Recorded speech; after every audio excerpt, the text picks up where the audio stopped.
El problema es que mucha gente se queda en la parte de ahorro, pero no invierte. Es el mayor error. Porque la gracia de esto es hacerlo continuamente y que el tiempo haga su efecto, el interés compuesto, que de nuevo citando a Buffett es el poder más grande del universo. Oye, empieza, no busques el momento perfecto para invertir, como decía Voltaire, lo perfecto es enemigo de lo bueno. Asesor financiero con más de 20 años de experiencia en banca privada entre España y Suiza, Iñaki Arcocha se pasó al otro lado para gestionar grandes patrimonios desde su propia firma. Hoy te enseña los productos más rentables que la banca tradicional nunca te ofrecerá. Cuando tú llevas 30 años metido en la cárcel y sales al mundo real, estás tan acostumbrado a la vida en la cárcel que no te adaptas a la vida real. Los bancos les pasa lo mismo. ¿Qué rentabilidad te puede dar el private equity? Yo creo que mínimo tiene que ser, para yo considerarlo entre un 15-17% a 4 o 5 años, lo que te va a dar un múltiplo entre 1,7 y 2,2. Múltiplo significa que si tú has invertido 100.000 euros, pues te va a dar, si es 1,7, 170.000, si es 2,2, pues 220.000. O sea, más o menos. ¿Y a qué productos financieros podrías acceder pues que el resto de los mortales no son capaces de acceder? No hay ningún banco de la tierra que te lo va a ofrecer porque no le interesa. Todos los productos que hemos hablado, que te mojes y que digas cuál es para ti el más atractivo a día de hoy.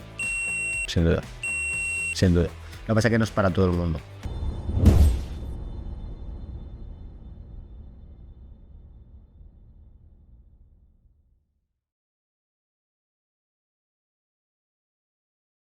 Cuéntanos quién es Iñaki y a qué te dedicas.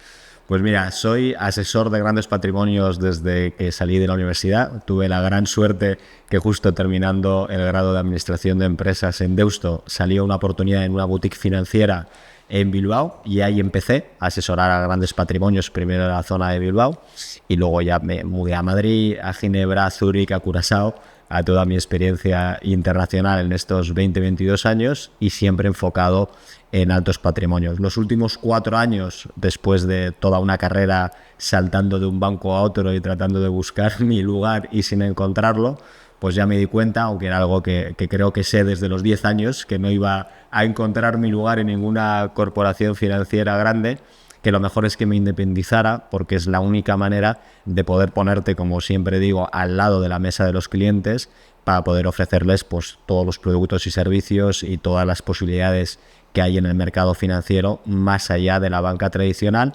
con mucho menor conflicto de interés que tienes en cualquier banco, que como toda empresa tiene sus objetivos, tiene sus obligaciones, tiene sus presiones que afectan obviamente a la manera de entregar valor a los clientes. Y esto a su vez me ha permitido explorar muchas otras cosas, no solamente una forma de tratar de mejorar las rentabilidades y entender mejor a los clientes, que es imposible dentro de un banco tradicional o de cualquier banco o entidad de banca privada, por muy grande que sea, sino también poder expresarme de otras maneras a través de mi marca personal, escribiendo mi primer libro, ahora estoy a punto de publicar el segundo, dando esta serie de conferencias, de podcast, también con mi propio programa de entrevistas y haciendo otras cosas, pues la verdad que mucho más divertidas que solamente el mirar números arriba y abajo en una pantalla, que me encanta, sí, pero la vida tiene muchas más cosas, ¿no?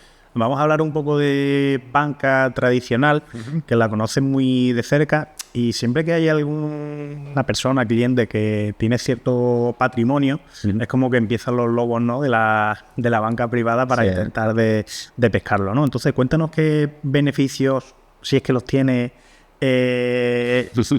acogen a la banca privada, o si realmente todos son desventajas y existen alternativas que las mejoran.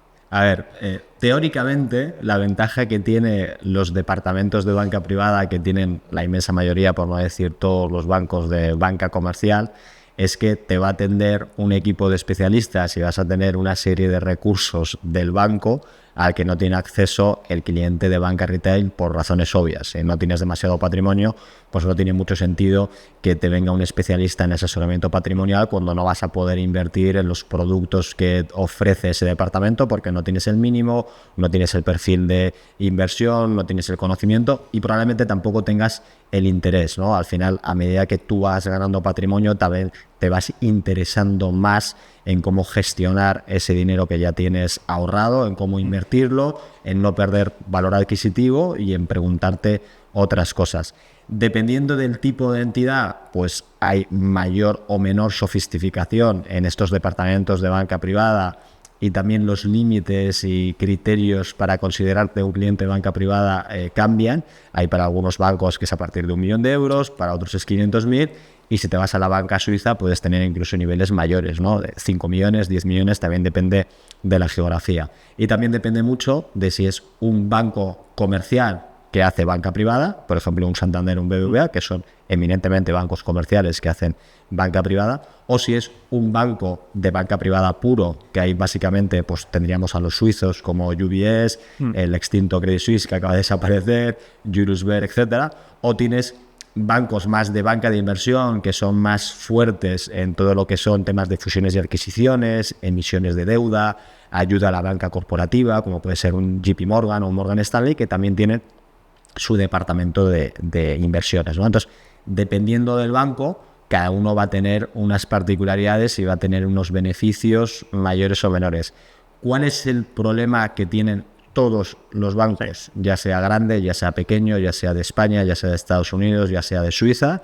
Y es algo que lo he comprobado en toda mi carrera y especialmente en los últimos años que al independizarme he podido trabajar en más jurisdicciones y con más bancos, es que todos están en lo que llamo yo institucionalizados. Como decían en la película Cadena Perpetua, que soy muy cinéfilo, cuando tú llevas 30 años metido en la cárcel y sales al mundo real, estás tan institucionalizado, estás tan acostumbrado a la vida en la cárcel que no te adaptas a la vida real. Los bancos les pasa lo mismo, es como el caballo que va con las anteojeras y no ve nada más. Ellos están acostumbrados a entregar valor de una manera determinada a los clientes, a través básicamente de fondos de inversión, de productos propios del banco, que han pasado una serie de filtros enormes, que han pasado una serie de controles enormes, porque les da pánico tener un problema con los clientes. En el fondo, lo que demuestran todos los bancos es que tienen una falta de convicción y de convencimiento de lo que están haciendo bestial, porque tienen mucho miedo a que cualquiera de sus decisiones y cualquiera de sus recomendaciones les cause un problema porque suponga una pérdida importante para los clientes. Entonces lo que hacen es siempre moverse en términos de conservadurismo excesivo. Por eso yo cada vez que recibo una cartera de un cliente, de hecho hace poco acabo de abrir relación con un cliente nuevo y me pasaba una cartera pues importante de 8 o 9 millones, no sé si tenía 200 o 300 posiciones diferentes, todas que pesaban 0,20, 0,25, 0,30%. Yo le decía, lo que está haciendo el banco es hacer como que hace algo. Te está poniendo una serie gigante de posiciones, cada una de su padre y de su madre, que ninguna pesa demasiado, con lo que ninguna te va a hacer ningún daño si va mal, pero ninguna te va a hacer ningún bien si va bien, porque pesa tan poco que es imposible que tenga un impacto. ¿Y cuál es el efecto que tiene? El efecto que tiene es que tú, como inversor, como cliente, es imposible que sepas en qué estás invertido, es imposible que monitorees la cartera, es imposible que tengas una opinión, y entonces lo que estás haciendo es entregarle las llaves del reino al banco para que haga lo que quiera. Algo que no harías ni con tu casa, ni con tu coche, ni con tu moto, ni con tu novia, pero sí que lo haces con tu patrimonio, ¿no? Esa es un poco la realidad o el matrix en el que estamos instaurados y en el que están instaurados todos los grandes patrimonios y toda la gente con dinero, porque en el fondo lo que subyace es lo que hablábamos un poco fuera de cámaras, que hay una falta de educación financiera bestial, ¿no? Es verdad que a medida que tienes más patrimonio o que llevas más años invirtiendo, pues tu conocimiento sobre la media es superior, sobre la media de la población, pero eso no significa que tengas un conocimiento profundo ni que tengas un interés. Ten en cuenta que al final, pues la inmensa mayoría de mis clientes son empresarios y de la gente que tiene cierto dinero no ha conseguido su dinero invirtiendo, sino que ha conseguido su dinero trabajando en sus empresas, y lo que hace es estar focalizado en sus empresas, lo que hace es dedicarle su tiempo a sus empresas y no a los mercados. Entonces, al final, tú te crees lo que te cuentan, tú te crees lo que te dicen. A los bancos les conviene esta retórica de, oye, ten cuidado con cualquier producto que no tenga un sello de calidad de una gestora importante o de cualquier cosa, porque si no es un fraude, es una estafa, es un problema, es un riesgo, y así tú no sales de la cuerda y sigues un poco metido dentro del redil. Yo mismo, durante 20 años, pensaba que era así. Yo cuando salí y monté mi empresa hace 4 años, pensaba que lo que me iba a dedicar era sobre todo a lo que se llama el wealth management, ¿no? Que es la gestión y el asesoramiento del patrimonio de manera tradicional. Oye, pues con las inversiones en fondos, en acciones, en bonos, en función del perfil del cliente. Yo siempre soy un poco más inquieto, me gustaba mucho el tema de criptos, me sigue gustando, metía algo de picante, como se suele decir en las carteras, pero no me salía demasiado el ABC. ¿En banca también? ¿Banca tradicional metía algo de cripto? En banca tradicional no, una vez que salí. Una vez que salí. Había entendido como que había sido en banca tradicional. Hostia. No, yo lo que hacía era, no podía hacerlo de manera efectiva en las carteras porque no hay posibilidad, no te dejan. Claro. Pero yo siempre he tenido muy claro que una cosa es el criterio del banco y lo que opina el banco y lo que opina la gestora, y mi obligación mientras trabaje en una entidad es proveer y dar esa información y decir, oye, la visión oficial del banco X en el que trabajo es esta, pero la visión que tengo yo personalmente es esta otra. Vale. Porque me parecía que era la única, primera, la forma de ser honesto. Al final, un cliente muchas veces está por la entidad que está detrás, por razones históricas, por razones, como decía antes, de miedo, oye, se sienten resguardados si tienen su dinero en un Santander o en un JP Morgan o en un UBS, pero otras veces también necesitan la parte humana, o sea, necesitan sentir que la persona que está hablando con ellos es una persona de carne y huesos con sentimientos, que se preocupa con él, como se preocupa el dentista, como se preocupa el abogado o como se preocupa el médico de la cabeza, y que tiene una opinión propia, ¿no? Entonces muchas veces tienes que conjugar a lo largo de los años ese tipo de situación dual en la que a veces tienes que jugar un poco más con el nombre del banco y otra parte más con el nombre de tu opinión personal, y yo siempre he estado mucho más sesgado a esta parte porque de una manera intuitiva entendía que la única manera de poder sobresalir y hacerlo bien y separarte un poco de la media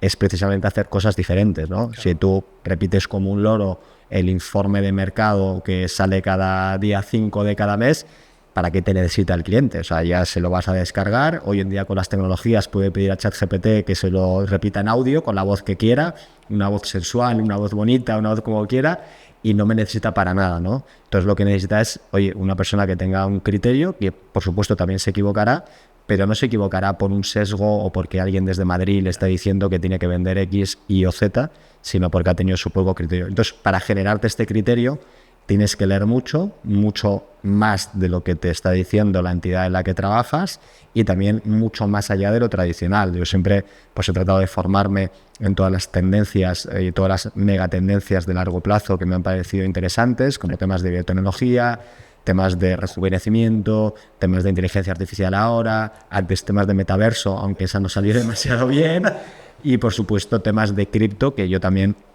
he tenido mi propio viaje como todos, ¿no? Del descreimiento. Como digo, pues, por el mundo cripto pasas por todas las fases del duelo, ¿no? Negación, ira, frustración, pasión, y al final llegas al punto, o al menos al que he llegado yo, de aceptación, de mira, en mi juicio estamos en la mayor revolución de la historia, superior incluso a la inteligencia artificial, que las dos me parecen superior a la de Internet, que ha sido la más grande hasta ahora. Esto está para quedarse, es imparable. Y lejos de estar al final del camino, estamos apenas rayando la superficie de todo lo que viene, porque es increíble. Y de nuevo el gran público y la mayoría de los clientes, no solo clientes sino clientes, todavía no son conscientes de esta realidad, pero les interesa saber. Y tú te das cuenta que hay un cambio en la relación cuando empiezas a hablar de estos temas. Yo muchas veces lo digo, porque hay mucha gente que es muy utilitarista y dice, joder, pero ¿para qué le vas a hablar de eso si luego no le puedes vender nada? Le digo, es que primero, no todo depende de las ventas, y luego no todo depende de las ventas inmediatas. Que yo hoy no pueda venderle criptos cuando trabajaba en un banco, no significa que dentro de 5 o 10 años no lo vaya a hacer. Y ese cliente, cuando se dé cuenta de la oportunidad que es y quiera empezar a invertir, ¿a quién va a llamar? A los 18 banqueros que jamás nunca le repitieron nada, y si le repitieron fue para decirles que eso es un fraude, que es muy volátil, que tiene miedo, o del único banquero que les explicó por qué era interesante, cómo funcionaba, cuáles eran los riesgos, cuáles eran los beneficios y qué es lo que podía pasar. Claro. Pues creo que es obvio, ¿no? Entonces, al final es lo de siempre. ¿Quieres jugar la jugada corta o la larga? Yo he tenido muy claro desde el inicio que soy asesor patrimonial y me moriré siendo asesor patrimonial, y no tengo prisa. En el camino nos encontraremos. Es que viendo el análisis pormenorizado que has hecho de la banca, que creo que ha quedado perfectamente claro, quiero que en esta entrevista pues conozcamos ciertos productos financieros que sean rentables, que sean invertibles y que la banca pues no te pueda ofrecer. Pero muy brevemente, dada la situación en la que nos encontramos, pues con todo esto de los aranceles de Trump, que si nos sube, que no lo sube, que si hay acuerdo, que si lo aplazo, quiero ver muy rápidamente, decir, porque afecta a lo que luego vamos a ver, ¿no? En qué posición nos encontramos actualmente con el tema de los aranceles y sobre todo este acuerdo que ha llegado Estados Unidos con la Unión Europea, que yo creo que de cara a la Unión Europea no es nada favorable, pero no sabemos, no desconocemos si hay algo detrás que se nos está escapando. Entonces, de cara al inversor de a pie o al inversor que tenga un gran patrimonio, ¿cómo le puede afectar toda esta situación macroeconómica que nos encontramos actualmente? Bueno, a ver, está claro que Donald Trump está empeñado en este segundo mandato en no parecerse demasiado al Donald Trump del primer mandato. Sí que se parece en que le gusta, digamos, tocar las narices y tratar de agitar el avispero, pero digamos que en esta segunda parte lo está haciendo con esteroides y lo está haciendo de una manera muchísimo más agresiva que en el primero, que básicamente se limitaba, entre comillas, a ser bastante grosero y maleducado en Twitter e insultando a todo el mundo y demás. Pero luego es verdad que tenía una parte de políticas públicas que a mí personalmente me gustaba mucho, sobre todo la parte de reducción de impuestos, la parte de reducir la regulación, que yo creo que eso no se le ponderó demasiado en su primer mandato, y aquella ley maravillosa de, oye, solo se aprueba una ley nueva si se quita 2 o 3 anteriores para tratar de reducir el número de leyes que había. Creo que de hecho hasta se hizo un cálculo en términos de las millones de páginas de regulación fiscal que se eliminaron en Estados Unidos durante su mandato, y a mí, como buen liberal libertario que soy, todo lo que sea mayor dinero en el bolsillo de los contribuyentes, mayor claridad, reglas más claras, más limpias y un Estado más pequeño y más eficiente, me suena a gloria bendita. Todos los liberales al menos teníamos esperanzas en el famoso Dodge con Elon Musk, eso ha acabado como el rosario de la aurora, y tenemos pues una guerra interna de Donald Trump con 2 de sus asesores, que dependiendo de a quién escucha, sea Peter Navarro o a Scott Bessent, del secretario del Tesoro, pues parece que oscila entre un lado y otro. Y con Donald Trump pasa lo mismo, que haciendo un paralelismo un tanto exagerado, porque creo que lo de Donald Trump es mucho peor, pasa un poco lo mismo que pasa aquí quizás con Santiago Abascal, con Vox, ¿no? Que no hay término medio. O sea, yo siempre digo que los dos son como la ópera, o sea, o los amas o los odias, y además con virulencia, y además con irracionalidad, en el sentido que si tú coges una frase de uno de los dos, no dices que lo ha dicho él y le preguntas a alguien qué le parece y dice que le parece bien y luego le dices quién me ha dicho, automáticamente dice no. O sea, parece como si tuvieran una enfermedad contagiosa que no puedes decir nada a favor de ellos, ¿no? Y todo lo que hace Donald Trump está, digamos, puesto o enmarcado en uno de estos dos escenarios. O es un genio absoluto y todo lo que hace y todos los resultados de su política siguen un plan maestro y son maravillosos, o es el desastre más absoluto del mundo. El caso de los aranceles, la guerra arancelaria desde el Liberation Day, es paradigmático. Cuando él sale y pone esos aranceles base del 20% para todo el mundo en base a unos cálculos absurdos, totalmente ridículos, de un supuesto exceso de impuestos fiscales o de saldo desfavorable comercial internacional que tienen Estados Unidos, que básicamente es como decir que yo tengo un saldo negativo comercial con un supermercado porque yo le doy dinero a cambio de unos bienes y el supermercado no me da dinero a mí, y entonces, por tanto, yo le tengo que cobrar un impuesto al supermercado para equilibrar. Esto, que es una estupidez, es exactamente el cálculo que hicieron los asesores de Donald Trump aquel día. Pues parece que luego, a raíz de eso, todo lo que ha pasado sigue su plan.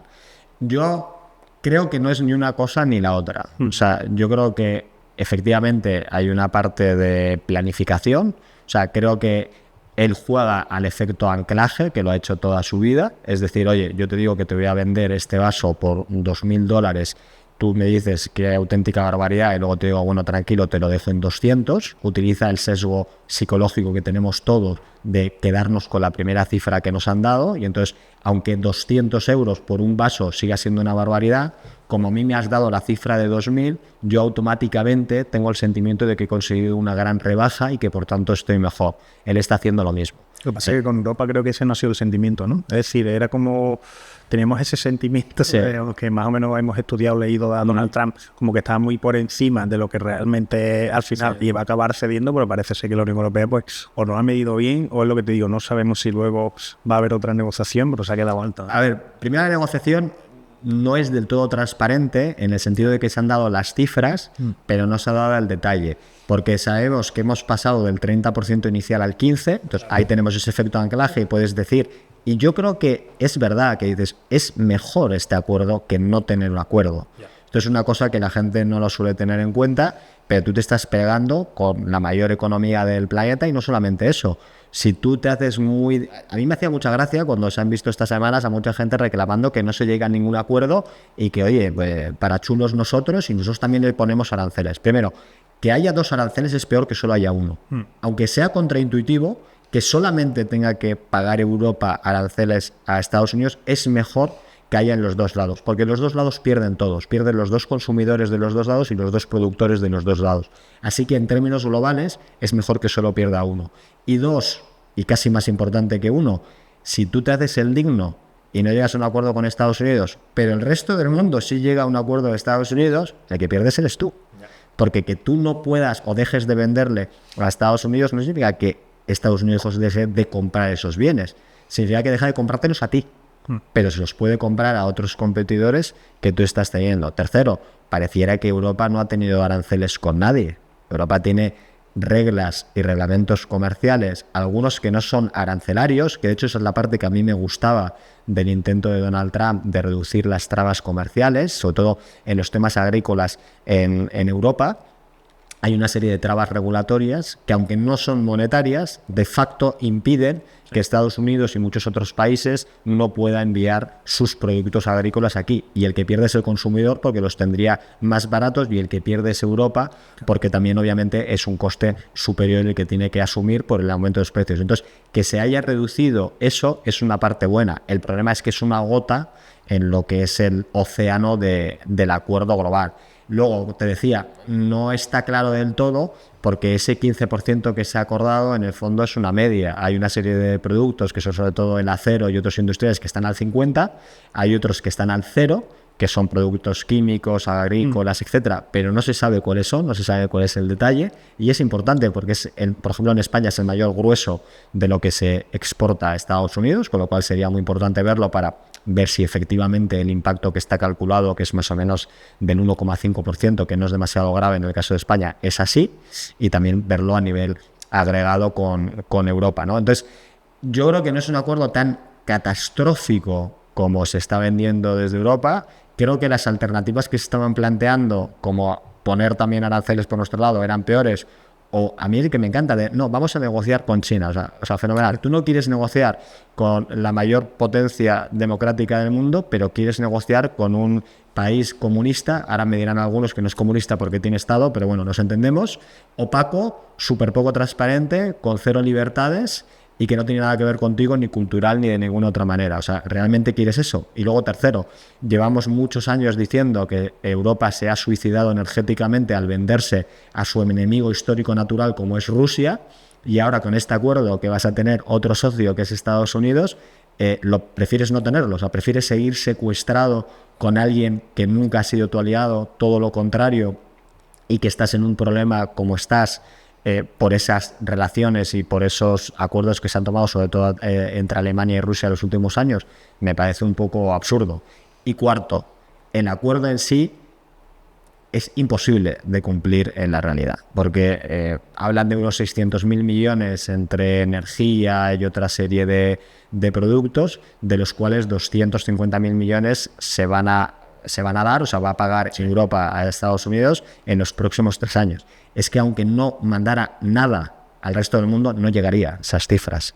¿Por qué es un acuerdo a 3 años y por qué es esto? Porque el mandato de Donald Trump dura 3 años. Lo que está haciendo Europa es lo mismo que ha hecho con el acuerdo de la OTAN, que tampoco es creíble, porque no se puede pasar de gastar el 2 y pico % de gasto público en defensa al 5%, sobre todo en la zona desarrollada del mundo que tiene mayor estado de bienestar y que gasta más dinero en ayudas sociales a su población, y que por tanto ese cambio a gasto en defensa haría que todos los países tuvieran que reducir drásticamente las ayudas sociales para llegar al 5%. No se va a hacer. Lo que estamos haciendo es jugar a la misma jugada que Donald Trump, ganar tiempo. Entonces, aparte Trump lo sabe. Trump te ha pedido un 5 a la OTAN, te ha pedido 250.000 millones, pero sabe que no va a ser eso. Pero va a ser más que lo que tiene ahora. Entonces, yo lo que digo es que hay que darle tiempo al tiempo a ver cómo funciona, y más importante que todo esto es hacernos una pregunta. Dentro de 10 años, ¿de qué vamos a hablar? ¿De la guerra comercial de Donald Trump o de todos los avances en inteligencia artificial y en otras revoluciones tecnológicas que estamos viviendo en estos tiempos? Yo estoy totalmente convencido que vamos a hablar de lo segundo, que lo de Donald Trump será una frase más, un epígrafe más, una nota a pie de página más en la historia económica del mundo, pero no va a cambiar el mundo, no va a ser como, no sé, la crisis inmobiliaria de 2008 o el crack del 2029, ni nada por el estilo, será algo más. Es un poco como tú dices, ¿no? Al final es ese perfil que tiene Donald Trump, que, como tú dices, ¿no? Lo amas o lo odias, ¿no? Pues todo lo que haga es noticia. Y justo lo que decías de esta revolución que está existiendo con la inteligencia artificial, esta revolución que está existiendo de criptomonedas, queda un poco al margen, porque también había como cierta esperanza, ¿no? De que con Donald Trump, pues todo esto de las criptomonedas, la inteligencia artificial, iba a ser muy exponencial, pero creo que ha entrado en una dinámica que no es la que mucha gente esperaba, ¿no? Incluso creo que con sus propios votantes le ha ocurrido lo mismo. Pero es como tú dices, ¿no? Él sabe que le queda 3 años y tiene que exprimirlo al máximo. No es que tengas esos 8, que puedes hacer las cosas con más tranquilidad, sino que tienes 3 años, tienes un periodo muy corto y tienes que hacer algo muy bestia, diría yo, como lo está haciendo él, para que en el corto plazo tenga algún tipo de resultado. De hecho, te diría, es que no le queda ni siquiera 3 años, le queda año y pico cuando lleguen las midterm elections, las elecciones de medio mandato, que son importantísimas en Estados Unidos, porque además encima siempre se pierde alguna de las cámaras, ya sea el que haya ganado demócrata o republicano, algo de poder pierde porque es normal, el poder desgasta y suele haber cierta alternancia, sobre todo cuando el que ha ganado a las 2 cámaras, como este caso. Si pierde las 2, todo lo que ha hecho se lo van a desmontar los demócratas al segundo siguiente y entonces van a ser 2 años que no valen para nada. Eso también es un poco la jugada de China, o sea, el acuerdo con China, que realmente es lo importante, se está retrasando, entre otros muchos motivos, porque hay uno que juega contra el tiempo, que es lógicamente Donald Trump, y hay otro que juega con el tiempo, que es China, que siempre juega a favor porque ellos hacen planes a muy largo plazo, tanto que es verdad que esa es una cosa buena que tienen sus gobernantes, no piensan en lo que van a ver ellos, sino piensan en lo que van a dejar de legado al futuro. Y esa es una grandísima ventaja cuando no juegas contra el reloj. Y yo soy de los que creen, igual que tú, que Donald Trump, que ya lo tiene todo, ya es multimillonario, ya ha hecho 1000 cosas, y sí, que siempre se habla, ¿no? Y todo lo que hace es para que se forren sus amiguetes, tal, vale. Todo este tipo de conspiranoias, del Club Bilderberg, de 4 mega ricos que dominan el mundo, que nos encanta y demás a todos comentar, pero la realidad es que él no va a querer ser recordado como el presidente del asalto al Capitolio, no va a querer ser recordado como el presidente que dejó a Estados Unidos en una recesión, va a querer hacer otras cosas. Bien, mal, medio pensionista, no lo sé, pero sí que lo va a intentar, ¿no? Lo digo porque yo también me cansé y me llevé bastantes palos cuando empezó con el tema del Liberation Day, todo el mundo decía que estaba loco. Le digo, no está loco. O sea, un loco no tiene un plan detrás ni tiene una estrategia. Lo que es un imprudente. Él está jugando con Estados Unidos como lo hacía con su empresa, y aquí el problema es que antes pues es el que llevaba las pérdidas y ahora se las puede llevar el resto del mundo, ¿no? Claro. Entonces es un imprudente porque está jugando muy fuerte a costa de todo el mundo, pero plan tiene.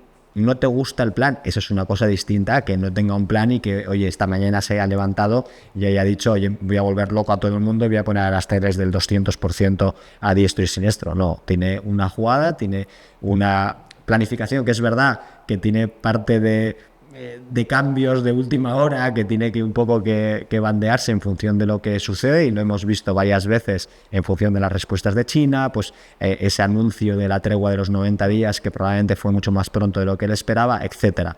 Pero a ver, una estrategia detrás hay, a ver, un plan detrás hay, y yo creo que lo que está haciendo todo esto, y esto afecta al inversor final, es que se está enfocando en algo que, pensando en el largo plazo, como decía antes, no tiene importancia, no tiene tanta importancia lo que está haciendo, no va a generar el fin del mundo, porque además nos encanta, el ser humano es así, ¿no? Cuando vemos un problema bélico, yo no sé, en los últimos 5 años desde la guerra de Ucrania-Rusia, o 4 y pico que llevamos, hemos hablado de la Tercera Guerra Mundial, del caos nuclear, ahora con Irak, Israel también, o sea, nos encanta. En cuanto vemos esto, ya el escenario es el fin del mundo. Sale la inteligencia artificial y el escenario es Terminator, es la inteligencia que nos mata, es etcétera, ¿no? Ese es el problema. Y aquí pasa lo mismo. Y digo, oye, tratemos de mirar un poco hacia atrás, de ver la foto un poco más amplia, hacer lo que se llama zoom out, y darnos cuenta de dónde estamos enfocados.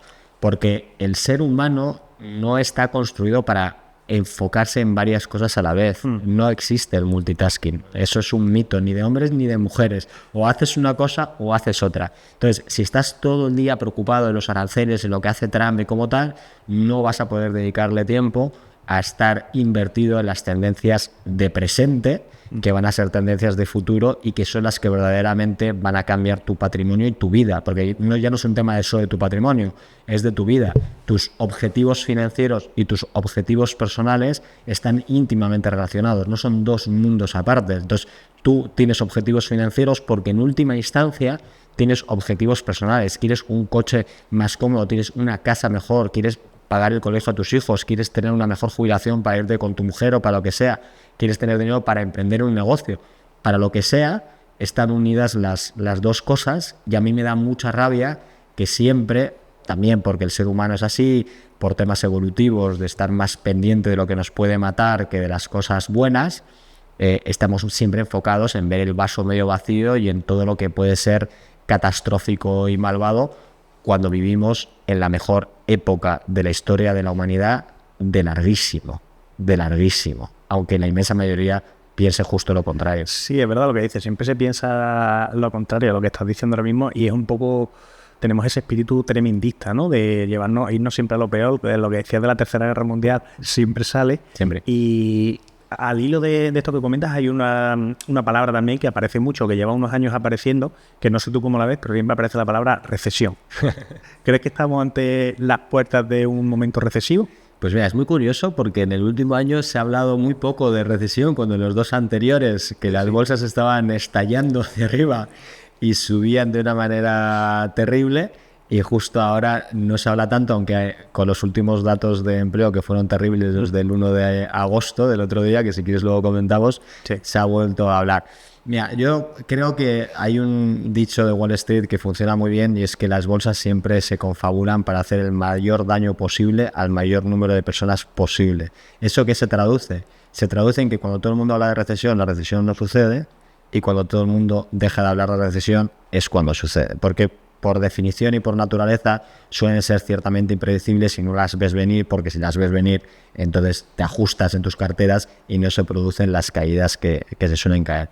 Yo sí que creo que la economía americana está débil. De hecho, el último dato de crecimiento intersemestral ha sido del 0,5%, que te tienes que remontar a la época del COVID para encontrar un dato tan bajo, y creo que te tienes que ir como 7 o 8 años atrás, quitando la del COVID, para ver otro dato tan bajo como esta, que es muy curioso porque hace tan solo 2 trimestres la economía americana estaba creciendo al 2,8%, que es por encima del potencial. O sea, para que veamos también la velocidad a la que pueden cambiar en algunas ocasiones las tendencias de crecimiento de los países. En este caso viene dado por el empleo, que como decía, el último dato que hemos conocido de las nóminas no agrícolas, que es el dato oficial estadístico que mide un poco la salud de todo el sector del empleo en Estados Unidos, ha sido muy malo, no solamente por el dato de julio, que se esperaban como unos 110.000 nuevos puestos de trabajo y al final fueron 74.000, sino sobre todo por la revisión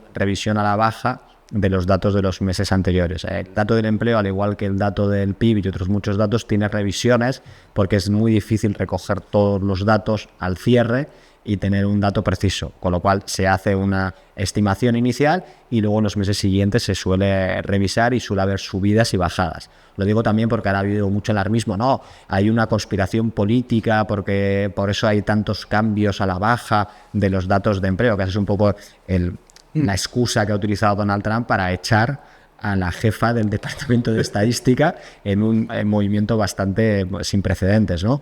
Y la realidad es que siempre se revisan, a veces de hecho de manera muy agresiva, como ha sido este caso, ¿no? Entonces, ha sido tan agresiva la revisión a la baja que en los últimos 6 meses Estados Unidos solo ha crecido a un ritmo de unos 100.000 puestos de trabajo mensuales, cuando un crecimiento sano es de unos 150.000. Estás hablando del 50% menos. Todas las veces que ha sucedido esto en la historia, Estados Unidos ha entrado en una recesión.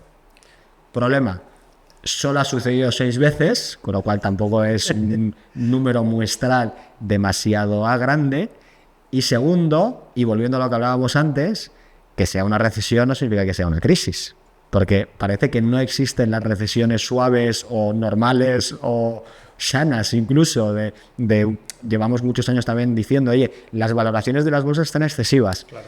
Bueno, pues una manera de limpiar las valoraciones es que caiga la bolsa, que haya por un impacto recesivo, se limpien las valoraciones y puedas volver a entrar en las empresas que quieras a unos precios más interesantes. O sea, desde ese punto de vista sería algo positivo. De hecho, yo llevo acumulando mucha liquidez en las carteras esperando eso para entrar. Al final, Warren Buffett en esto tenía mucha razón, ¿no? Que tienes que ser avaricioso cuando todo el mundo es miedoso y miedoso cuando todo el mundo es avaricioso. Así es como funciona la psicología de los mercados, porque así es como funciona la psicología del ser humano. Entonces, respondiendo a tu pregunta, yo sí que creo que va a haber una recesión, porque al final las recesiones son cíclicas, llevamos mucho tiempo sin una, estamos viendo ya datos de empleo malos, estamos viendo datos de crecimiento malos, estamos viendo que todavía no tenemos claro el efecto. Sí. Por mucho que yo igual no sea tan negativo con todo el tema tarifario que está haciendo Donald Trump, obviamente no es bueno que el comercio se encarezca, o sea, eso hay que dejarlo claro. Yo preferiría que no hubiera ningún tipo de subida arancelaria, y aparte me hace mucha gracia que Donald Trump esgrima que el resto del mundo es injusto con él poniendo aranceles y por eso tiene que poner el otros, cuando la conclusión lógica de que te quejes de un arancel sería quitarlos. No sería subirlos, sería quitarlos todo. Pero bueno, quitando estos razonamientos políticos que todos sabemos que no tienen ningún sentido, creo que no va a ser tan negativo, pero eso genera cierta incertidumbre. Habrá que ver cuáles son el impacto final de todos los acuerdos, especialmente el de China, que es el que más importa. Y entonces yo sí que veo que puede venir una recesión más de cara a 2026, que 2025, sobre todo porque creo que también estos datos macro van a impulsar por fin a la Reserva Federal y Jerome Powell, que se está resistiendo para de alguna manera que nadie le tache de, bueno, pues de que se ha dejado llevar por la presión de Donald Trump, que efectivamente ha sido bastante dura, y mantenerse, pero creo que ya llegamos a este punto en el que la inflación pues lleva 5 meses mejorando las expectativas, aunque no esté llegando al 2%, que es su objetivo, pero tampoco se está desmadrando, y entonces tienes un empleo cada vez más débil y una economía cada vez más débil. Pues si en ese escenario no bajas tasas, no sé en qué escenario vas a bajar tasas, sobre todo teniendo en cuenta que el resto del mundo está mucho más adelantado en el ciclo de bajadas, ¿no? Entonces yo sí que creo que en septiembre bajará, en noviembre bajará, eso hará cierto alivio, pero no va a ser suficiente para pues, una recesión que, en mi opinión, si no cambian las cosas, será mucho más suave de lo que la gente espera, que, como digo, siempre que espera recesión es la siguiente crisis. Ya les encanta, ¿no? Es una cosa curiosa que estés esperando como si quisieras, oye, que caigan las bolsas un 40-50% para tener muchísimo miedo y perder mucho patrimonio. Son cosas que no entiendo demasiado, pero que suceden con cierta frecuencia. Hay mucha gente que espera esas caídas en bolsa justo para entrar con liquidez, pero luego cuando llega el momento de la... Es que nadie entra. Lo que te iba a decir, se acaban asustando y no entran. Mira, a mí una de las cosas que más me gustan de los robo-advisors, cambiando totalmente de tercio, y que se lo digo mucho pues, a gente de las mentorías que hago o que me pregunta, que está empezando a invertir, le digo, tiene sus defectos, el tema de los robo-advisors, y tiene sus desventajas, pero una cosa muy buena que tiene es que te quita a ti de la emoción, te quita a ti de la cohesión, quita tus emociones del asunto. Y tú, una vez que has automatizado el ahorro y la inversión, que es más importante la inversión que el ahorro, pero no puedes invertir sin ahorrar. Sí. El problema es que mucha gente se queda en la parte de ahorro, pero no invierte. Entonces, esto también te ayuda a unir el combo de las dos cosas. Y una vez que tú ya has puesto automático que X dinero de tu nómina se vaya a tu cuenta y ese dinero automáticamente se invierta, haga frío, calor, suba la bolsa, baje, llane, haga lo que haga, y lo haga de manera constante, que esa es la tercera pata, la más importante y en la que todo el mundo falla, que para en algún momento, por alguna circunstancia, algún cambio, por miedo, de repente lo quitas, es el mayor error, porque la gracia de esto es hacerlo continuamente y que el tiempo haga su efecto, el interés compuesto, que de nuevo citando a Buffett es el poder más grande del universo. Bueno, a veces dicen que es Buffett y otra gente dice que es Einstein, que lo dijo, pero me da igual. El interés compuesto, que tiene un efecto enorme cuando pasan muchos años, pues los robo-advisors te dan esa ventaja, ¿no? Te quitan a ti y lo hacen. Porque esto de, oye, muchos clientes me dicen, ahora por ejemplo me dicen, oye, si estamos esperando una recesión, ¿por qué no vendemos un poco las ganancias que llevamos acumuladas y cuando caiga la bolsa entras? Yo le digo, es un plan maravilloso, solo tiene un problema, que no funciona. Porque tú estás construido al revés. Tú estás construido a que cuando baje ese 20% que tú ya lo tenías establecido y pensado, empieces a pensar, ¿y si cae otro 10? ¿Y si cae otro 15? ¿Y si cae otro 20? ¿Y si esta empresa no es tan buena como yo pensaba? ¿Y si? Y entonces no entras. Hay una razón por la que el inversor promedio no tiene las rentabilidades del mercado. El Standard & Poor's 500 tiene una rentabilidad en los últimos 50 años del 9-10%. El inversor promedio, depende del estudio, pero más o menos tiene o un 4, o un 3, o un 2,7. ¿Por qué sucede esto? Porque entra y sale del mercado.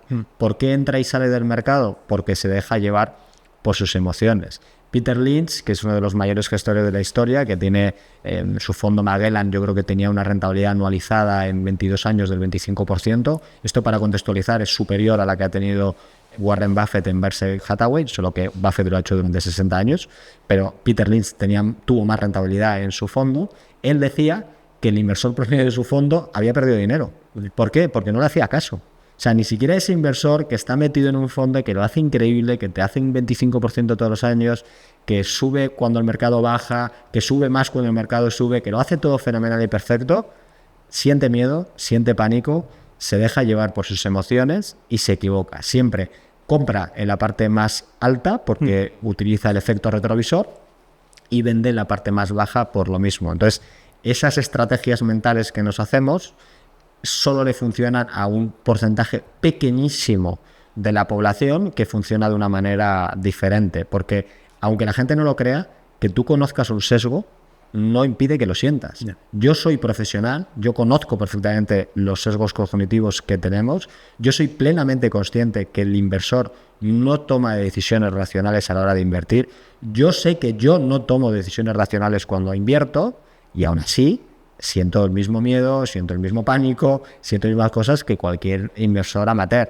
A mí me salva un poco que tengo muchos años de experiencia y que eso te palía un poco el tema. Y sobre todo, que sé cómo tratar de eliminarlos. Y tratar de eliminarlos no es hacer mindfulness, convertirme en un yogi e irme de retiro a Bali. No, tratar de eliminarlos es poniendo órdenes limitadas, poniendo órdenes automáticas, quitándome a mí de la ecuación y no mirar las carteras y que sigan, ¿no? Que esa es la única manera de que funcione. Siempre hay alguien que comienza, tiene como la duda, ¿no?, de por dónde empezar, ¿no? Porque siempre cuando comienza a interesarse por el mundo de la inversión, aparece el trading, aparecen las criptos, aparecen los fondos indexados, aparece la inversión en dividendos.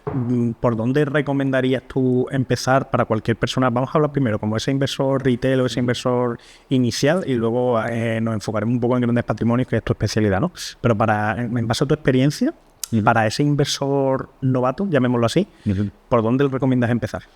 Bueno, primero te diría por dónde no comenzaría. De hecho, no comenzaría por ninguno de los sitios que has comentado, que yo lo he visto mucho. Yo en mis sesiones de mentoría que he hecho de vez en cuando, me viene gente que no tenía absolutamente ni idea, ya no de invertir, ni idea de finanzas, no había estudiado nada, no se había formado, no había visto ni un vídeo, pero sigue al típico gurú de Twitter que te dice que te vas a forrar haciendo trading intradía en 30 minutos, utilizando cuentas por diferencias, o sea, apalancado hasta arriba.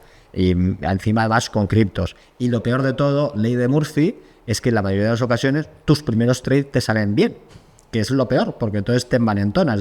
Mira, yo siempre digo que uno de los mitos financieros es que la bolsa no es un casino, que es lo que piensa la mayoría de la gente que no ha invertido nunca o que ha tenido una mala primera experiencia. Pero invertir así sí que es lo más parecido al casino, cuando no tienes ni idea, ¿no? Entonces, es lo que te pasa cuando entras en un casino, haces la primera apuesta fuerte, te sale bien y dices, joder, esto es facilísimo, me voy a forrar, y acabas perdiendo hasta la camisa, ¿no? Entonces, ¿cuál es el problema? Que si tienes esa primera mala experiencia, es más difícil que luego quieras darle una segunda oportunidad, y es porque has empezado la casa por el tejado. Pues está muy bien que te interesen las criptos, está muy bien que te interese la computación cuántica, a mí también, está muy bien que te interesen los derivados y el apalancamiento.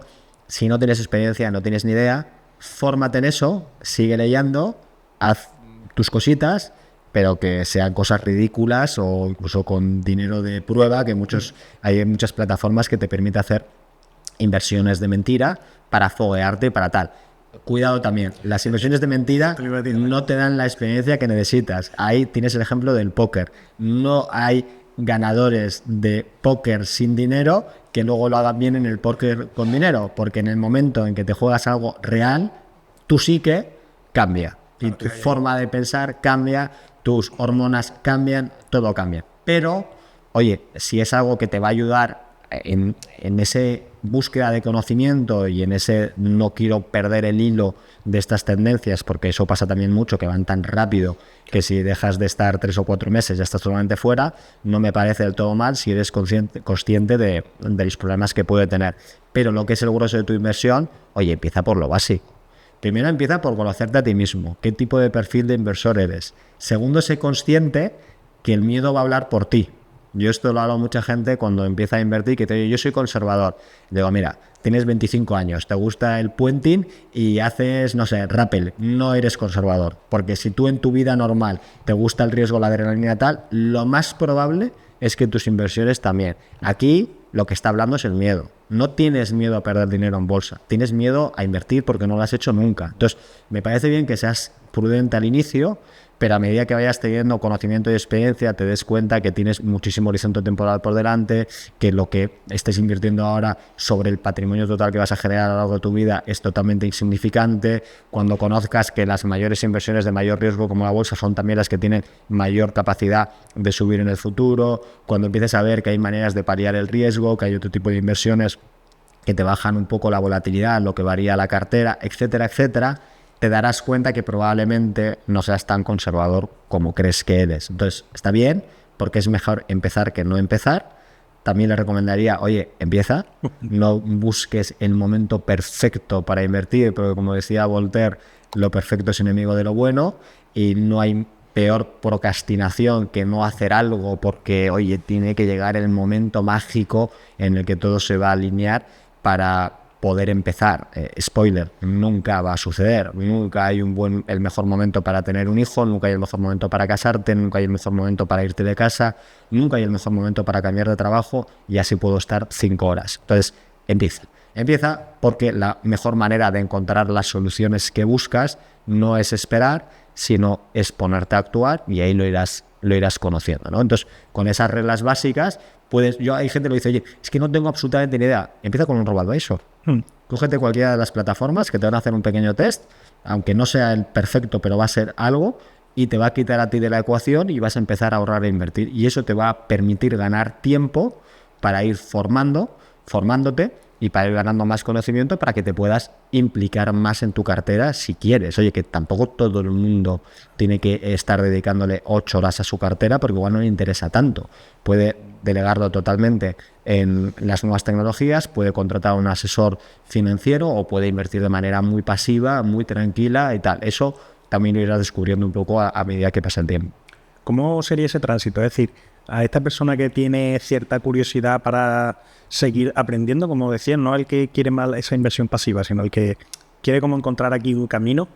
Me parece bien esa recomendación de los robo-advisor, pero ¿cómo lo irías evolucionando? Es decir, ¿cómo irías construyendo cada vez una cartera un poquito más sólida?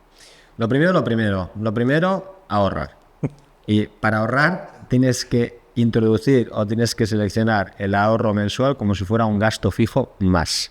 Al igual que tú pagas tu hipoteca, tú pagas la comida, tú pagas hasta al inicio del mes cada vez que cobras, o aunque no sea el inicio, como es la comida, sabes que lo tienes que pagar, claro. Pues tú tienes que determinar el dinero que es para invertir.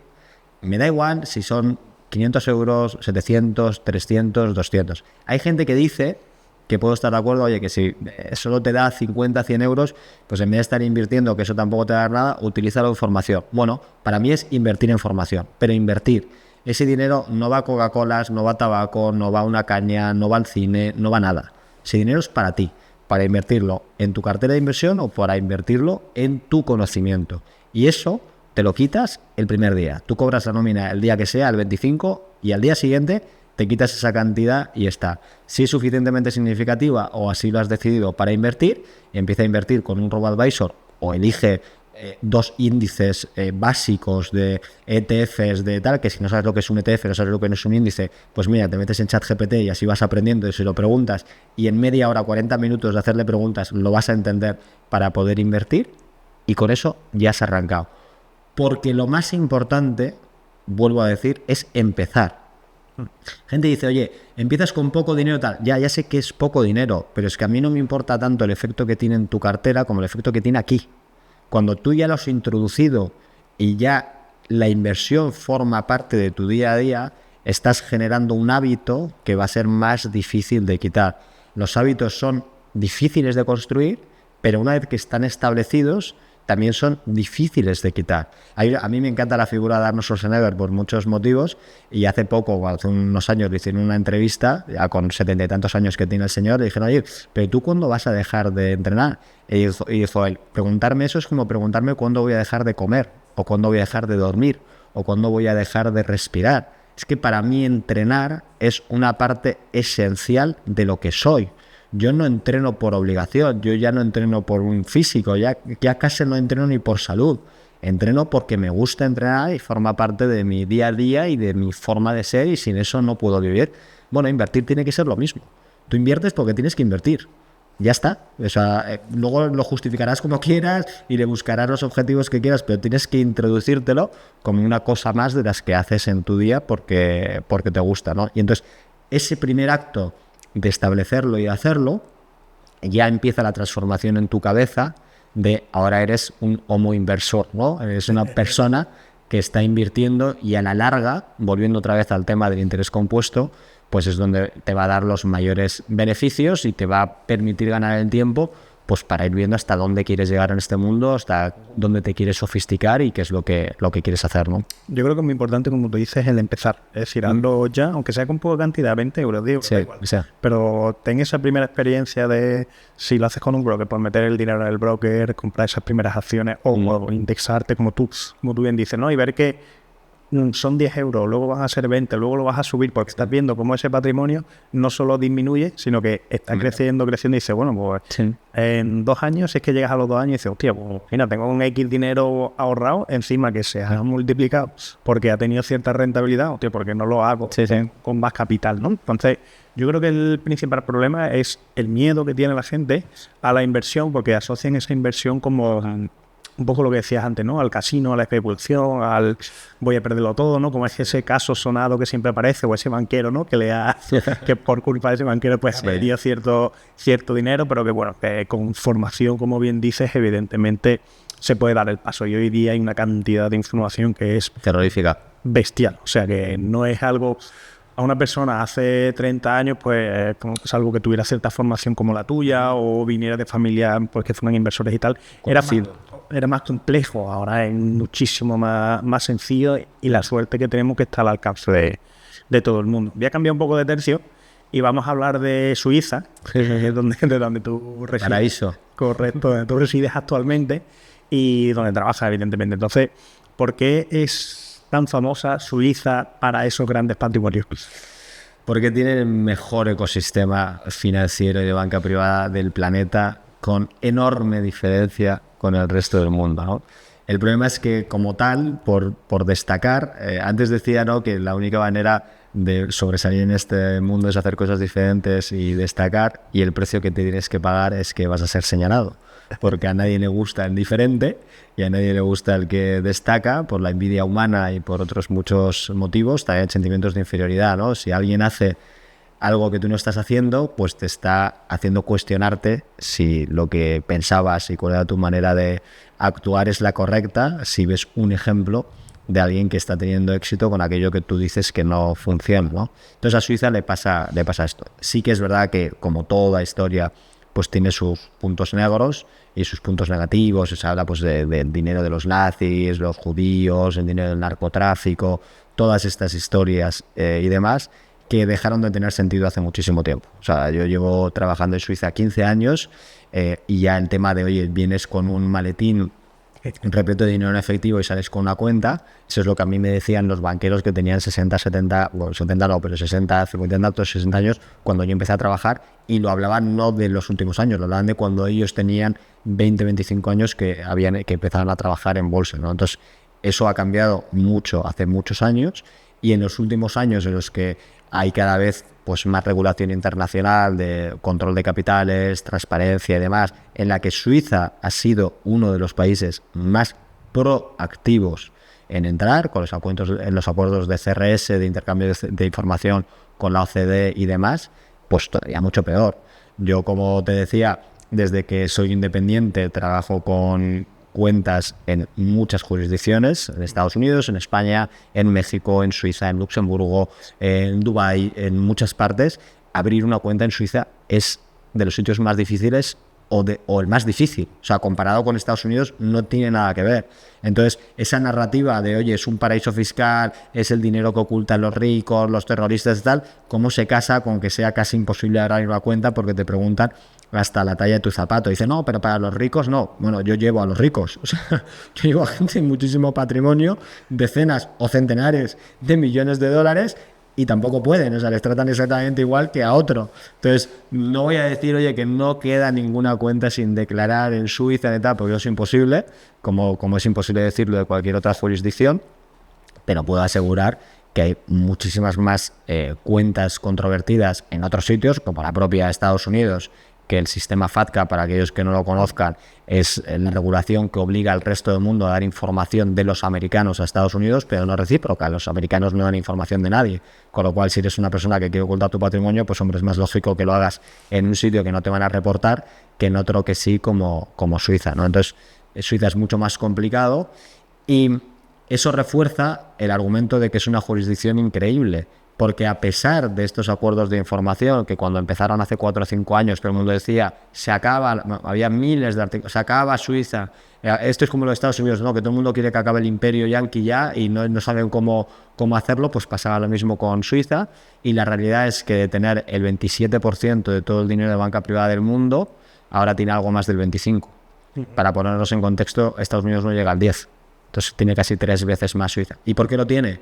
Porque tiene un ecosistema increíble de bancos, de banqueros, de productos, de todo. O sea, tú abrir una cuenta multidivisa, que tengas la cuenta en euros, en dólares, en yenes, en pesos mexicanos, y que puedas invertir en francos suizos, por supuesto, y que puedas invertir en productos de todas esas divisas sin ningún problema, sin ninguna pregunta, sin comisiones extrañas, solo lo tienes en Suiza. Prueba en Estados Unidos abrir una cuenta en euros, prueba en España en abrir una cuenta en yenes y que te funcione. Es casi imposible. En dólares la tienes, pero bueno, yo tengo alguna cuenta en dólares y es un drama. Prueba a tratar de invertir en productos que no sean bancarios, en private equity, en deuda privada, en estructuradas a medida, en la inmensa cantidad de opciones de inversión que hay hoy en día, que no hay. No vas a poder, y en Suiza es como dicen los yankees, es piece of cake, o sea, es facilísimo. Prueba a tener deuda, o sea, pedir un crédito contra tu cartera en cualquier otro país. En Estados Unidos te puede llevar una semana o incluso más. En Suiza son 24 horas y puedes tener tu cartera en euros y tener el crédito en dólares, puedes tener la cartera en dólares y tener créditos en euros, puedes cambiar el crédito en euros a crédito en francos y luego otra vez a dólares. O sea, tienes una serie de abanico de opciones que nadie más en el planeta está ni siquiera remotamente cerca. Yo, de hecho, era algo que yo llevo 14 años en Suiza, era algo que ya lo sabía, pero no sabía que era tan así, tan fuerte, hasta que me he independizado y he empezado a verlo. Digo, joder, si es que las cosas que puedo hacer aquí, que puedo invertir, que puedo ayudar a mis clientes, no puedo en ningún otro sitio. El reverso tenebroso, de hecho, es lo contrario a lo que le critican.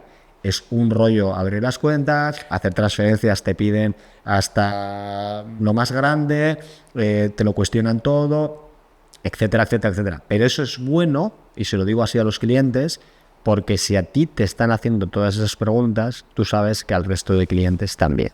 O sea, que ¿es algo que está al alcance de todo el mundo o Suiza es solo está al alcance de esos grandes patrimonios? A ver, Suiza está al alcance de todo el mundo en el sentido que hay bancos, como te comentaba antes, Swissquote, que creo que de hecho se está lanzando en España, que es como, digamos, el banco por internet más famosos, por ejemplo en el que yo gestiono mi patrimonio y el de mucha gente, que ya te abre cuentas pequeñas. O sea, a partir de 50.000 euros te la abre y lo puedes tener, y puedes tener el mismo acceso que tiene cualquiera.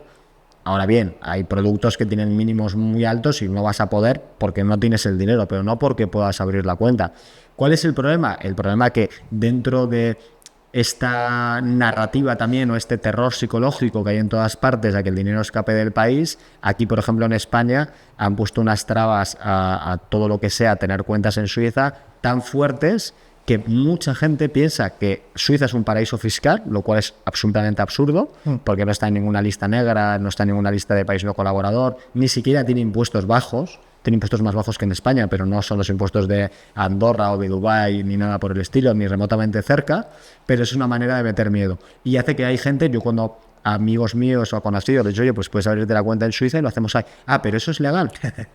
Claro que es legal, puedes tener una cuenta donde quieras, puedes tener una cuenta en Suiza, en Estados Unidos y en Kuala Lumpur si quieres. Lo ilegal es no declararla, pero abrirla lo puedes hacer. A mí ha llegado a tal punto que haciendo una operación inmobiliaria aquí en España, que me compré una casa, tardé más de 5 meses en poder conseguir la hipoteca, porque me dijo en la banquera al final, después de mucho preguntarlo a ver qué pasaba, no, es que para el banco suizo es un paraíso fiscal. Y dije, ¿por qué? Si no lo es para el Banco de España, no lo es para nadie, ¿por qué para tal? Bueno, pues es parte de la corriente y parte del argumentario de tratar de frenar las salidas y tratar de controlar más a los inversores y que el dinero se quede en casa, ¿no? Vamos a hablar de los ricos y los grandes patrimonios, y que yo creo que es algo que no está al alcance de todo el mundo, ni tampoco conocerlo. Sí, yo creo que tienes ahí una suerte y conocerás a casos que serán súper singulares, ¿no? Sí. Entonces, ¿cómo protegen los ricos y cómo gestionan los ricos sus patrimonios? Bueno, de muchas maneras. La primera es no preocuparse tanto por su patrimonio como la mayoría de la gente piensa, ¿no? Hay mucha gente que, yo qué sé, llega a alcanzar un patrimonio importante, pongamos 300.000 euros o 200.000 o 500, o incluso 1.000.000, vamos a poner una cifra muy grande. Y entonces todo su foco está, oye, ¿cómo invierto ese millón? ¿Cómo lo mantengo? Como tal. Cuando no se hacen la pregunta, oye, ya he hecho 1.000.000, con lo cual soy bueno generando dinero, ¿por qué no empiezo a preocuparme dónde hago el segundo millón y no tanto en cómo mantengo el primero, que ya he demostrado que soy bueno? Por lo que decía antes, o estás enfocado en la escasez o estás enfocado en la abundancia. La mayoría de los clientes saben que ellos han generado su dinero no invirtiendo, sino que lo han generado en su negocio, y es donde van a poder conseguir el siguiente millón, los siguientes 2 y los siguientes 4. Entonces, la parte del patrimonio, lo que quieren quizás es una tranquilidad mayor y sobre todo una estabilidad, batir por supuesto a la inflación, pero no meterse en demasiados riesgos. Hay un poco de todo, ¿no? Yo tengo hay clientes que son tumba abierta y les encanta, pero hacen esa aproximación a su patrimonio no desde el miedo de, oye, ¿cómo no lo pierdo?, sino, oye, ¿cómo lo optimizo?, ¿cómo lo gestiono? Y yo sé cómo enfocarme y dónde enfocar mis fuerzas y mis energías, y sé que en mi negocio tradicional pues obviamente le voy a sacar mucho más rendimiento que en las inversiones, ¿no? No creo que haya habido en la historia mucho multimillonario famoso que el dinero lo haya hecho invirtiendo. La mayoría lo ha hecho en su negocio. Luego la parte de inversión pues la ha podido ir muy bien y la ha gestionado, pero el grueso ha sido porque ha montado una empresa que luego es Inditex o es Apple o es Amazon o es la que sea, ¿no? Entonces yo creo que ese cambio de mentalidad, que lo puedes tener, tengas mucho dinero o poco, que es cambiar de la preocupación a la oportunidad y saber, oye, si lo he hecho una vez, lo puedo hacer otra vez, y sé que tengo que enfocarme donde tengo que enfocarme, es lo que te permite, pues de nuevo, no caer en tener demasiados miedos, tener demasiadas preocupaciones, que en última instancia es lo que te hace tomar también malas decisiones. ¿Cómo gestionarías 1.000.000 de euros de un cliente? Es decir, ¿cómo distribuirías esa inversión y a qué productos financieros podrías acceder, pues que el resto de los mortales no son capaces de acceder? Mira, la primera parte, voy a hacer el mítico depende, porque va a depender mucho de su perfil de riesgo y de su conocimiento previo, del momento de mercado. Por ejemplo, ahora es un momento de mercado bastante complicado. Mira, por ejemplo, si fuera ahora, que es muy difícil, yo le diría, oye, lo que tienes que hacer es entrar poco a poco en todas las posiciones que vayas a tener. Primero, si vas a entrar en parte de renta variable, que te lo aconsejo porque es mucho más arriesgado estar a cero de renta variable que tener un posicionamiento alto. Por lo que decía antes, los mejores días de bolsa suceden en los peores momentos de mercado por por simple razonamiento, decir, oye, el mercado sobrereacciona mucho hacia arriba, pero también hacia abajo. Entonces, si tú tienes mucho miedo y sales de bolsa cuando está la cosa baja, te vas a perder los mejores días de mercado de la subida y, por tanto, a largo plazo te vas a perder la mayor parte de la rentabilidad. Entonces, por mucho miedo que tengas, no estés a cero, estate poquito, y cuando estés comprando bolsa en momentos de alta incertidumbre, haz dos cosas. Uno, enfócate en aquellas empresas que vayan a producir los productos y servicios sin los que no podemos vivir y que la demanda va a ser creciente, que no tengan dependencia de lo que vaya a suceder en los mercados y la economía, no cojas cosas muy cíclicas o que dependa mucho del gobernante de turno, y luego trata de no acertar o no tratar de predecir cuál va a ser el mejor momento de mercado, y para eso es compra a lo largo del tiempo. Oye, yo quiero montar una posición de 10.000 euros, me da igual, Nvidia. No tengo por qué comprar los 10.000 euros hoy. Puedo comprar 1.000 euros hoy, otros 1.000 euros el próximo mes, y así voy de alguna manera espaciando en el tiempo. En función de la incertidumbre de mercado y del miedo que tengas, pues hazlo más amplio ese plazo o menos, y mientras pues puedes tener el dinero remunerado en un depósito, en una cuenta de ahorro o en cualquier historia que lo puedas vender rápido y pueda subir. Luego, con ese patrimonio vas a poder acceder a productos siempre y cuando tengas un asesor externo a la banca, porque si no, no te lo van a ofrecer, como pueden ser emisiones de deuda privada, emisiones de private equity de empresas privadas, estructurados a medida, miles de proyectos de real estate específicos que puedan tener interés para ti. Por ejemplo, te voy a cortar un poquito porque estos tres primeros productos que acabas de decir me gustaría incidir en ellos porque no se suelen hablar mucho, y si nos puedes dar una explicación rápida de qué es cada uno. Mira, deuda privada. La deuda que conocemos de deuda corporativa es, por ejemplo, Iberdrola emite un bono. Eso es deuda corporativa de Iberdrola, que es un bono cotizado, que cotiza en los mercados continuamente, etcétera. Deuda privada sería, por ejemplo, yo con IA Capital emito un bono sobre IA Capital. Entonces hay gente que dice, no, pero claro, es mucho más arriesgado porque no tiene rating, no hay una certificación de calificación, etcétera. Vale. La inmensa mayoría de las veces que la gente invierte en bonos que le ofrecen los bancos, no conocen a los emisores. Hay decenas y centenares de emisores. Yo me canso de ver las carteras de mis clientes que veo 20, 40, 50 nombres que no los conozco ni yo, que tengo que mirar en Google a ver qué son esas empresas. Y si no lo conozco ni yo, te aseguro que el 99,9% de mis clientes no lo conoce. Con lo cual, eso de que es conocido o no conocido, no te lo compro. Segundo, no tiene rating. Primero, las agencias de calificación han demostrado a lo largo de la historia que no son las tablas de la ley. A mí me hace mucha gracia, por ejemplo, que a Estados Unidos en las tres grandes ha perdido el AAA, pero han pasado 14 años desde que la primera se lo quitó a la última, que ha sido hace unos meses. Con lo cual, ahí vamos mal también por eso. Tercero, hay empresas que no necesitan rating porque no necesitan salir a los mercados, porque ya tienen un círculo de confianza y de contactos que les permite conseguir ese capital. Y lo vemos, hay mucha gente que lo va a entender. Operaciones inmobiliarias, tú te compras un terreno en tu pueblo y necesitas capital para levantarlo. Tú hablas con tus amigos, con tu familia y lo haces. No significa que sea una mala inversión o que sea muy arriesgada y tal. Simplemente tú no necesitas más, ni necesitas salir a los mercados, ni hacer una ronda ni demás, que lleva muchísimo tiempo y muchísimo dinero, porque no lo necesitas. Hay miles o decenas de miles de empresas muy grandes, muy potentes, que les pasa exactamente lo mismo, que no buscan una calificación y que no buscan una ronda pública porque no necesitan pasar por ese proceso en el que hay una inmensa cantidad de intermediarios que se llevan el dinero y que encima pierdes tiempo. Pero eso no significa que la inversión sea mala. ¿Cuál es la ventaja? Que como no están fuera de esos circuitos y de esa calificación y tal, tienen que pagar una rentabilidad superior a la que pagarían si estuvieran en los mercados, pero aún así, por la velocidad y por la comodidad, les compensa con creces. Entonces, si tú tienes cierta cantidad de dinero y, sobre todo, que es más importante, tienes alguien que te trae estas oportunidades, pues te puede pasar como a mis clientes, que en vez de estar en un bono del Tesoro al 4 y pico %, han estado disfrutando bonos al 7,5, al 10, al 12, al 14, con vencimientos de 12 y 18 meses, con garantías reales e hipotecarias de entre el 200 y el 400% de la inversión realizada, y con unas empresas que están gestionando 2.000 o 3.000 millones de euros o dólares en esas inversiones. O sea, que no es el chiringuito de la esquina. No hay ningún banco de la tierra que te lo va a ofrecer porque no le interesa, porque no ganan nada, porque no es su tema, porque es una incomodidad y porque si te lo ofrecieran, pero no nace de su departamento de gestión, le estarían reconociendo a los clientes que su departamento de gestión tiene peores productos de lo que tiene una boutique financiera o una empresa privada.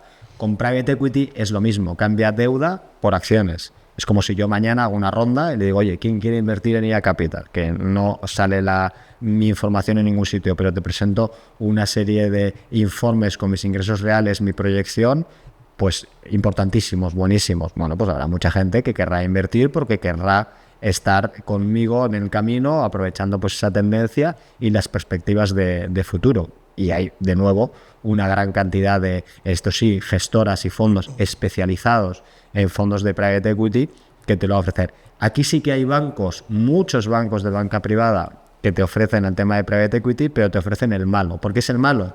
Porque volviendo a ese tema del miedo, no te ofrecen el tío especializado en algo que conoce bien, sino que te hacen un pupurrí.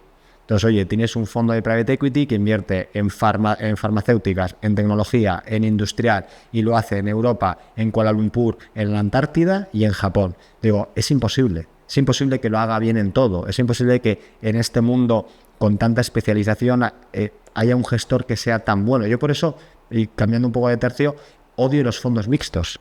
Porque ¿para qué tienes un gestor que te invierte en rentabilidad en renta fija cuando puedes invertir, gente que es 50-50, puedes invertir la mitad en un súper especialista de renta variable y en un súper especialista de renta fija? Los fondos mixtos nacieron para que los bancos pudieran decir a los clientes que están haciendo algo nuevo. Mira, te he traído una cosa novedosa, un fondo mixto que hace las dos cosas y tal, y así inviertes en los dos. ¡Qué absurdo! Tienes 1.000 euros, pues 500 en el mejor de renta variable y 500 en el mejor de renta fija. El tío que hace las dos cosas, por definición, va a ser peor que los otros dos. Y si miras cualquier muestreo de datos, te lo va a demostrar. Con private equity es lo mismo.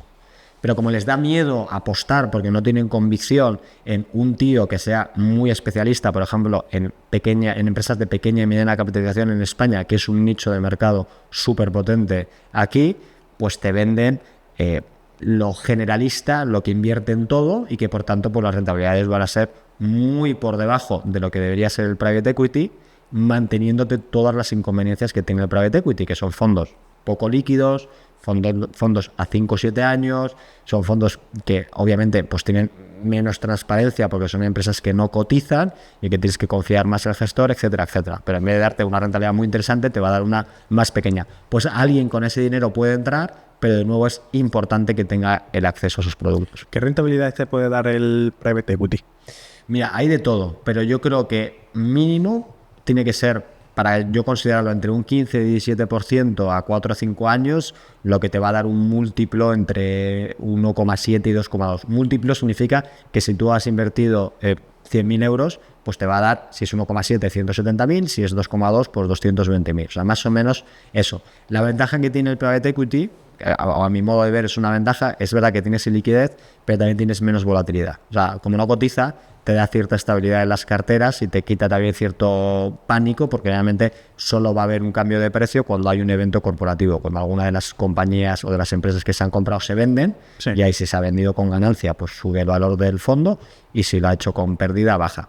Es un producto que hay que tener bastante conocimiento y hay que saber con quién estás invirtiendo y dónde estás, pero no es un conocimiento oscuro que solamente lo tienen 4 privilegiados o 4 elegidos. O sea, se puede acceder perfectamente a él y hay muchísimas empresas que lo hacen maravillosamente bien y que tienen su cabida dentro de la cartera del cliente, y cuanto más patrimonio tienes, tiene más sentido porque te puedes permitir el lujo de tener una parte menos líquida, más a largo plazo, y que obviamente te va a dar mayor rentabilidad. Que se está democratizando mucho, ¿no? El private equity, por lo menos aquí en España, se está escuchando bastante, y es lo que tú dices, ¿no? Creo que hay que tener ciertos conocimientos y que no es algo que sea para todo el mundo.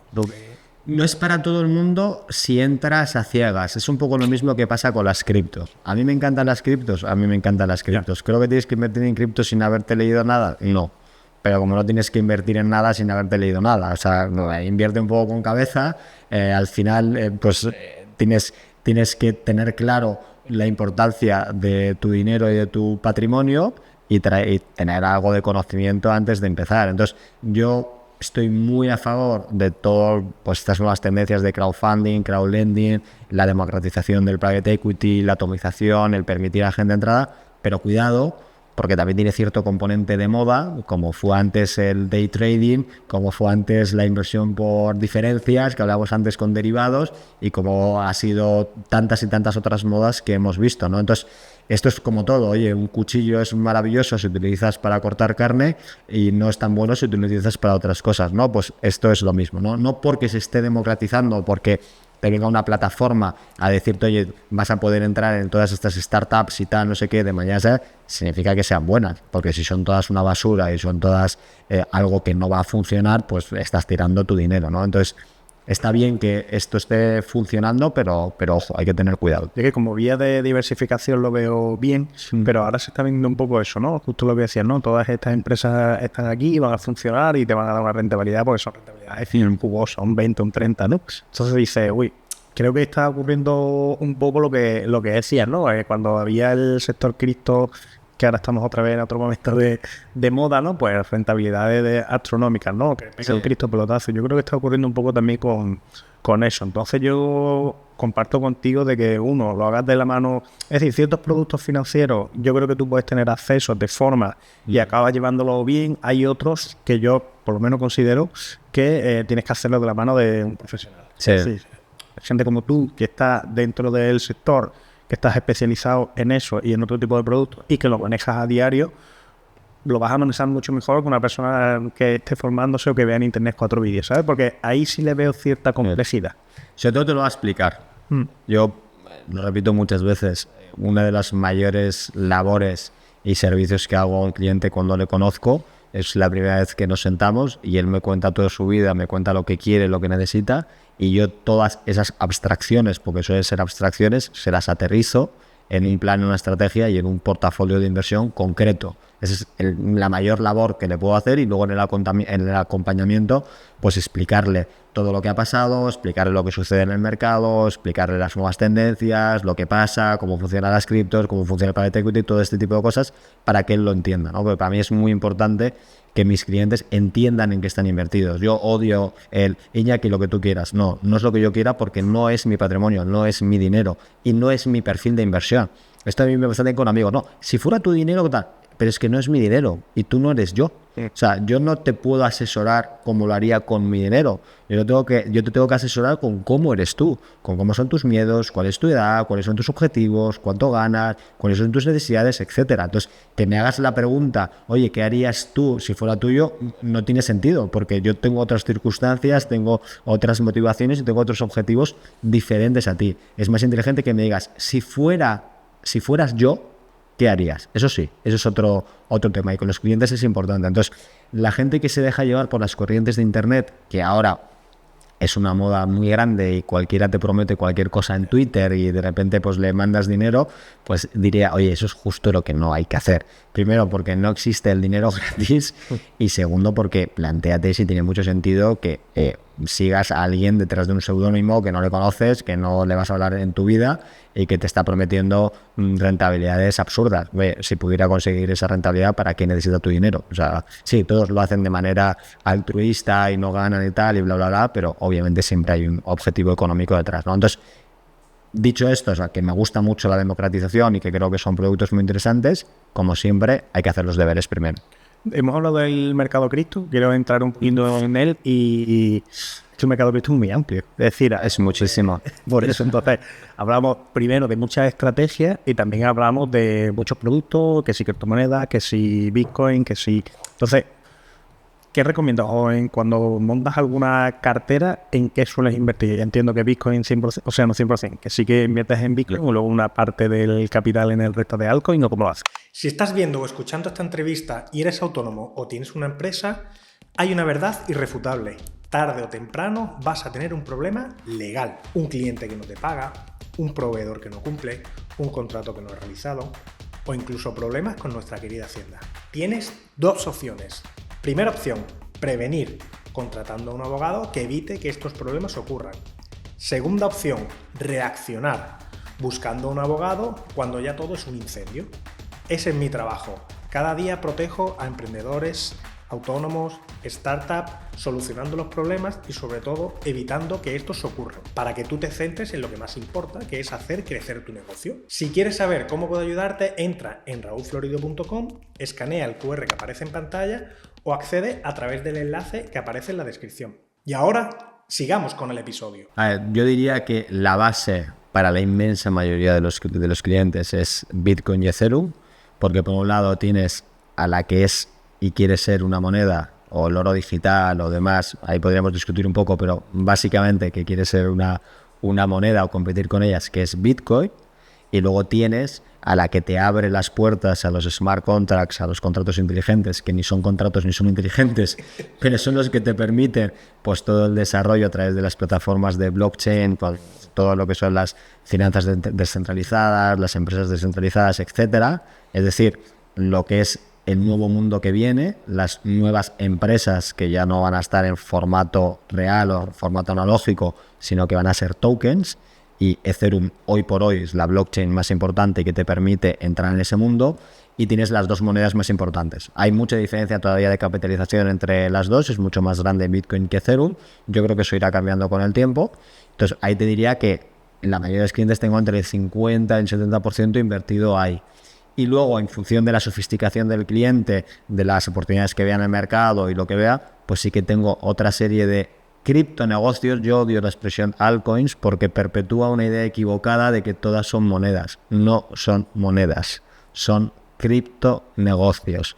Que tú utilices una radio vieja para pagar una deuda a un amigo no convierte a la radio vieja en una moneda. Entonces, que tú utilices Ethereum o cualquier otro token para pagar algo no significa que sea una moneda, ni que el objetivo y la razón de ser de ese token sea ser un medio de intercambio. No son criptomonedas, son criptonegocios. Negocios reales, con beneficios reales, con efectos reales en la vida, y que están en sectores tan diferentes como pueden ser los GPS, como puede ser el Wi-Fi, como pueden ser las finanzas, y que cada vez van a ser más relevantes y más importantes en nuestra vida. Y luego otra cosa que también lo haría que lo hago con los clientes es, oye, a día de hoy una de las partes claves en la inversión en criptos no solamente es dónde invertir y cómo, o sea, no dónde invertir, sino también cómo hacerlo, ¿no? Porque todavía la tecnología está en pañales, está en los inicios, y es verdad que hay muchos riesgos de seguridad. O sea, no es lo mismo comprar tus tokens en Coinbase y dejarlos ahí, que autocustodiarlos en un billetero frío o caliente, o incluso a través de un profesional, que es lo que hago yo con los clientes cuando son montos importantes. Llegará un momento en el que comprar Ethereum será como comprar Apple y será igual de fácil, igual de seguro, igual tal, pero no estamos en ese momento. Entonces, la gente que piensa, yo voy a esperar a ese momento para invertir, bueno, pues te vas a perder una gran parte del beneficio, porque siempre pasa lo mismo. La tecnología nueva al inicio es un rollo. La gente se ha olvidado del ruido de los módems de internet. Yo soy de la generación de los primeros modems que hacían... El otro día hablaba de eso. Que empezabas, te ibas a poner un café, volvías, no, se ha colgado, volvías, te ibas otra vez, te ponías un café y entrabas a internet media hora después, que tenías que programar, que veías 4 chorradas porque no había nada más, y te ibas a casa. Claro, ¿cuánto hubiera valido poder invertir en la tecnología de World Wide Web en aquella época, en el www? Pues no sé, decenas de centenares de millones de dólares. Y mucha gente debió pensar lo mismo. Bueno, ya invertiré en estas nuevas empresas que salen cuando tal. Bueno, bien, fenomenal. Habrás tenido parte del beneficio, pero la gran explosión de rentabilidad se produce cuando la tecnología es un coñazo. Y hoy en día la tecnología de blockchain es un coñazo. O sea, te da de comprar tokens, ¿no? Pero hoy es bueno que al menos te abras una cuenta en Coinbase o en eToro, al menos te abras una cuenta en MetaMask, al menos sepas cómo funciona el traspaso de monedas y el swap, al menos sepas que existen otras blockchains y que hay monedas que cotizan en otras blockchains, al menos es importante que conozcas lo que es un gas fee, o sea, ese tipo de cosas que las vas a saber haciéndolo de manera práctica son importantes, porque esto avanza muy rápido. Y de nuevo, hoy estamos hablando de esto, pero ya hay empresas como Apple, Amazon y otras que están pensando en traspasarse a tokens. Ya. Porque van a tener todo lo bueno del mundo analógico con todo lo bueno del mundo digital. Hoy en día es un absurdo que las transferencias tengas que esperar un día o 2 o 3 o 4 en que se hagan. Yo ahora mismo puedo comprar en Coinbase Bitcoin, cambiarlo a Ethereum, pasármelo a mi billetera y comprarme con eso a Aave, que es otro token que me encanta. ¿En qué? ¿En un minuto? Un minuto si lo hago lento, lo puedo hacer en 30 segundos. Y lo puedo hacer esta noche con todo el mercado cerrado, y lo puedo hacer un sábado, y lo puedo hacer un domingo, y lo puedo hacer en cualquier momento. Porque con los bancos y la mayoría de las veces. A mí me dicen, no, sí, ya en algunos sitios hay transferencias, tal. En la inmensa mayoría no. En la inmensa mayoría no. Y ni siquiera, hay veces que no sabes ni siquiera dónde está tu dinero. Con blockchain siempre lo sabes, porque una de las características que tiene es que es un sistema de contabilidad y de seguimiento de datos que es infinito, que es eterno, que está en todas partes y que es público. Yo pienso como tú, pero hay que tener cierta cautela dependiendo qué importes inviertes. Por eso que dices de la seguridad, yo creo que le queda todavía un poco, o un matiz, como tú dices, ¿no?, de seguridad y de regulación. ¿Por qué? Porque hay, por ejemplo, en finanzas descentralizadas, ¿no? Hemos visto la caída de Terra, ¿no? La de Terra, hemos visto caídas de chain descentralizadas, sí, muchas caídas, y que a esa persona luego o a esa empresa no le pasa nada. Es decir, a la única sí que parece que algo le va a ocurrir a FTX, pero se habla de pérdida millonaria. Entonces, lo que tú dices de invertir en Bitcoin, en Ethereum y tenerlo en autocustodia, lo veo muy factible. Creo que es lo más seguro a día de hoy. Invertir en ciertos exchanges, sean centralizados o descentralizados, le veo bastante riesgo, porque ahí no hay nada garantizado. Ahí tú no custodias. Y es uno de los conceptos que la gente no interioriza, es que lo que tú tienes en un exchange no es tuyo. Es decir, tú lo puedes haber comprado, pero no es tuyo hasta que lo tengas en autocustodia. Entonces, se pusieron muy de moda hace 3-4 años pues todas las plataformas de lending, donde tú aportabas, te prestabas, y cayeron muchísimas. Muchas. Entonces, claro, yo lo veo ahora, como tú dices, una oportunidad. Yo estoy invertido también, evidentemente, pero cuando lo tengas en autocustodia, es decir, si vas a hacer ciertas operaciones o vas a hacer operaciones de lending, de farming, todo este tipo de historias, de staking, que tengas cuidado con el capital, o que lo tengas muy, muy presente. Totalmente. Y de hecho te iba a decir que todos esos grandes escándalos que ha habido ha sido precisamente por tener el dinero en los exchanges y no tenerlo en tu wallet, que ahí no te habría pasado nada. Eso es parte del desconocimiento e insisto, es lo que sucede siempre con las nuevas tecnologías. Y la regulación, que a mí me hace mucha gracia, porque hemos pasado de la regulación va a matar a las criptos a necesitamos regulación para que las criptos, o sea, para que veas cómo va cambiando la mentalidad de la gente, que también han pasado de los mercados y los bancos centrales y los gobiernos van a prohibir Bitcoin y van a impedirlo, a todos tratar de disfrazar sus monedas de criptos con las famosas CBDCs, ¿no? Las monedas digitales, que es un absurdo, porque exactamente los mismos problemas con la moneda analógica, ahí hará peor, porque encima te van a poder controlar más y sigue sin ser un token y una cripto descentralizada, que es el chiste que tiene, ¿no? Entonces, eso ya es una victoria. Ya hemos pasado de lo van a prohibir a lo van a regular, de esto no va para ningún sitio, a que los grandes fondos y los grandes bancos estén invertidos. De hecho, Jamie Dimon, que es un excelente gestor, y es el CEO de JP Morgan, que para mí es el mejor banco de los convencionales del mundo, pues con esto se ha equivocado de manera increíble, ¿no? Lleva diciendo que es un scam Bitcoin a muchísimo tiempo, y ahora JP Morgan es uno de los bancos que está más avanzados a la hora de custodiar cripto, etc. Pero bueno, también creo que le pasó al presidente de IBM en su momento, que dijo que el mercado mundial de PCs, de computadoras personales, era como de 100 unidades, una cosa así. Luego ya hemos visto que no. Entonces, ¿Qué piensas de los grandes institucionales, de la entrada de los grandes institucionales en Bitcoin? Por ejemplo, BlackRock, Vanguard, etcétera. ¿Al final controlarán y moverán el precio como siempre se habla? No, si es que a mí me encanta. Es que cada vez que hay un avance, ya se busca una excusa nueva para tratar de decir, no, pero no va a funcionar. O sea, es lo que te decía, no, esto es un fraude. Luego, no, bueno, esto lo van a prohibir. Bueno, esto lo van a regular. Y ahora, bueno, sí, pero ahora lo van a controlar. Que no se puede controlar. O sea, que una vez que ya está en la calle y que ya es de uso común y hay millones y millones de transacciones, no se va a poder controlar ni va a tener mucho sentido que lo vayan a controlar.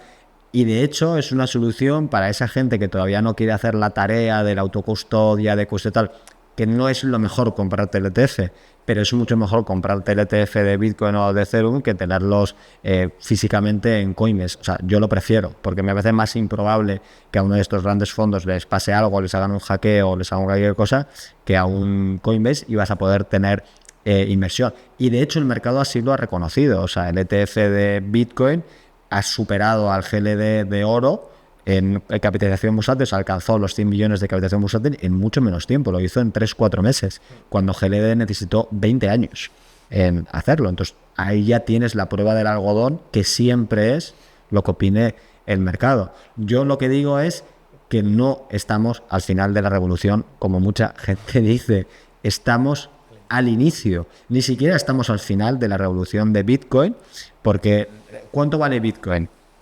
Digo, yo no sé lo que vale Bitcoin, pero en un mundo en el que se está tratando de controlar a todo el mundo dónde gasta, cómo lo gasta, dónde tiene su dinero, cómo lo usa y demás, ¿cuánto vale el único activo inembargable, incontrolable y descentralizado del mundo? Que además está diseñado por su algoritmo para que sea deflacionario y por tanto que el precio suba, porque la oferta está controlada y nadie puede cambiarlo. No sé que hubiera un cambio de consenso que no se va a producir. Pues yo no sé lo que vale eso, pero sé que no vale $100.000. Sí que vale mucho más que $100.000. O sea, incluso dando por hecho que todavía le queda recorrido al Bitcoin, aunque ya hemos visto obviamente lo mejor después de 15 años, eso solo es el final de Bitcoin. ¿Crees que llegará al $1.000.000? No sé si llegará al $1.000.000. Yo creo que va a llegar mucho más arriba. O sea, yo creo que 4 o 5 veces lo que vale ahora, 400.000, 500.000, lo vamos a ver. Que la gente tampoco se emocione. No va a ser el próximo mes ni el próximo año. Va a ser en ciclos largos. Es verdad que cada vez los ciclos tienen menos potencia porque queda menos cantidad por minar. La gente dice, no, es que hasta el 2150 no se termina de minar y quedan muchos años. Ya, pero es que ya hay 19 millones de bitcoins de los 21. Entonces, cuando te quedan solamente 2, el impacto es mucho menor que cuando te quedaban 10, 15, lo que sea, porque todavía te queda mucho más por sacar al mercado. Ahora te queda muchísimo menos y obviamente los ciclos van a ser más pequeños y van a depender no tanto de los halving, que son cada 4 años, que es esto que estamos comentando, sino de que se use más como medio de transacción, como medio de unidad de cuenta, que eso quizás se haga menos, o como medio de preservación de valor, que también me hace gracia. Oye, no vale como preservación de valor porque es volátil. Bueno, si no vale como preservación de valor el mejor activo de largo, pero de larguísimo, de los últimos 15 años, que en esos 15 años, en 13, ha sido el mejor activo del año, los otros 2 ha sido el peor, eso también hay que decirlo, y que es el que más ha subido con muchísima diferencia sobre los siguientes, bueno, pues si eso no es preservación de valor, yo no sé qué entendemos por preservación de valor. O sea, eso está claro. Pero lo que te decía, luego queda muchísimo. Te quedan todas las plataformas de blockchain, te quedan todos los criptonegocios que van a salir, te queda la tokenización de todos los activos que existen, que eso también lo vamos a ver, y te queda un larguísimo etcétera. Hay algo muy curioso de Bitcoin, es que evidentemente solo va a haber 22 millones, pero hay una parte muy importante, que es que hay muchos que se han perdido. Y eso hace todavía que tenga más valor porque es más revolucionario. Sí. No sé, hace poco un chico viene aquí y nos dijo el aproximado de cuánto había, no sé, 2, 3 o 4, me lo estoy inventando, unos pocos de que se han perdido de carteras perdidas, que eso ya no se va a recuperar, por lo tanto. Bueno, está la esperanza de la computación cuántica, sí, ¿no? Que probablemente sí que pueda en algún momento, pero digamos que a corto plazo no va a suceder, ¿no? También tiene mira, fíjate, criptos también tiene sus amenazas. La computación cuántica es una amenaza cierta. Nadie sabe, a mí es otra revolución que me encanta, que además encima se ha hablado de ella hace unos meses, pero ha pasado totalmente desapercibida cuando sigue avanzando y a marchas bastante forzadas, bastante rápidas. Y esa es una amenaza clara. Yo hablo con gente especialista y no hay consenso sobre la seguridad del protocolo de Bitcoin ante un computador cuántico. Hay gente que dice que no pasa nada y hay gente que te dice que sí que pasa. Yo siempre digo, la gente dice, oye, la computación cuántica es un problema para Bitcoin y tal. Vale, es un problema para cripto, pero es que si es un problema para cripto, es un problema para todo. O sea, todos los passwords que están basados en el sistema binario actual, todas tus contraseñas de banco, todo estaría en entredicho. Eso es mucho más importante que el hecho de que puedan corromper Bitcoin, pero es una amenaza. Hay mucho que ver la computación cuántica, no solo lo ven como equiparable, es decir, lo ven como una amenaza, pero también luego para fortalecer esa amenaza. Entonces, como que va a ir en el... No se sabe, evidentemente, pero hay quien defiende que va a haber como un equilibrio entre tanto esa amenaza como esa defensa, como que le va a venir muy bien para defenderse de esa posible amenaza. Es como hay una dicotomía, ¿no? Que... Yo estoy un poco con esa corriente, ¿eh? Yo creo que porque yo creo que mirarlo por el otro lado pues es de nuevo pensar en, oye, inteligencia artificial, Skynet, es lo primero que esto, puede ser Skynet, pero también puede ayudar en muchas otras cosas, ¿no? Entonces, creo que es un poco simplista pensar, computación cuántica, entonces ya va a haber unos hackers malos que van a corromper cripto. Bueno, bien, todo el mundo lo sabe, con lo cual habrá muchísima otra gente que lo estará utilizando también para mejorarlo. ¿Qué va a pasar en el ínterin y tal? No lo sé. No me parece razón suficiente para no invertir. Creo que eso es simplemente buscar una justificación a tu miedo y no hacer los deberes para no querer meterte en este mundo, ¿no? Te voy a hacer la última pregunta ya de Bitcoin, y es si tú lo ves como dinero o como reserva de valor. Mira, qué buena. Yo creo que Bitcoin va a abrir el abanico y va a abrir las puertas a que haya una coexistencia de distintos medios de pago y de intercambio. Dicho esto, no creo que lleguemos nunca a utilizar Bitcoin para comprar un chicle o un bolio y tal, que en algunos países se hace, en los países de Latinoamérica de hecho se hace, porque creo que el coste de hacerlo es muy superior a los beneficios que tiene, pero sí que lo veo como un medio de intercambio mucho más sólido, que de hecho ya se hace para grandes operaciones transaccionales de grandes empresas. Por ejemplo, en temas de petróleo se hace muchísimo, la gente desconoce esto, pero se hacen muchísimas operaciones de importes elevadísimos, de centenares de millones de dólares todos los días a través de stablecoins y a través incluso con Bitcoin de respaldo para este tipo de operaciones, porque es mucho más rápido y mucho más eficiente hacerlo a través de blockchain que hacerlo de modo tradicional. Entonces yo creo que Bitcoin ahí tendrá una cabida, pero sobre todo lo que va a hacer es romper el concepto de, oye, tú solo puedes pagar con las monedas fiat de siempre. Bueno, pues quizás no. O tú solo puedes utilizar las monedas fiat como unidad de cuenta para todo. Bueno, pues quizás en algunas inversiones lo valores en Bitcoin o en otras.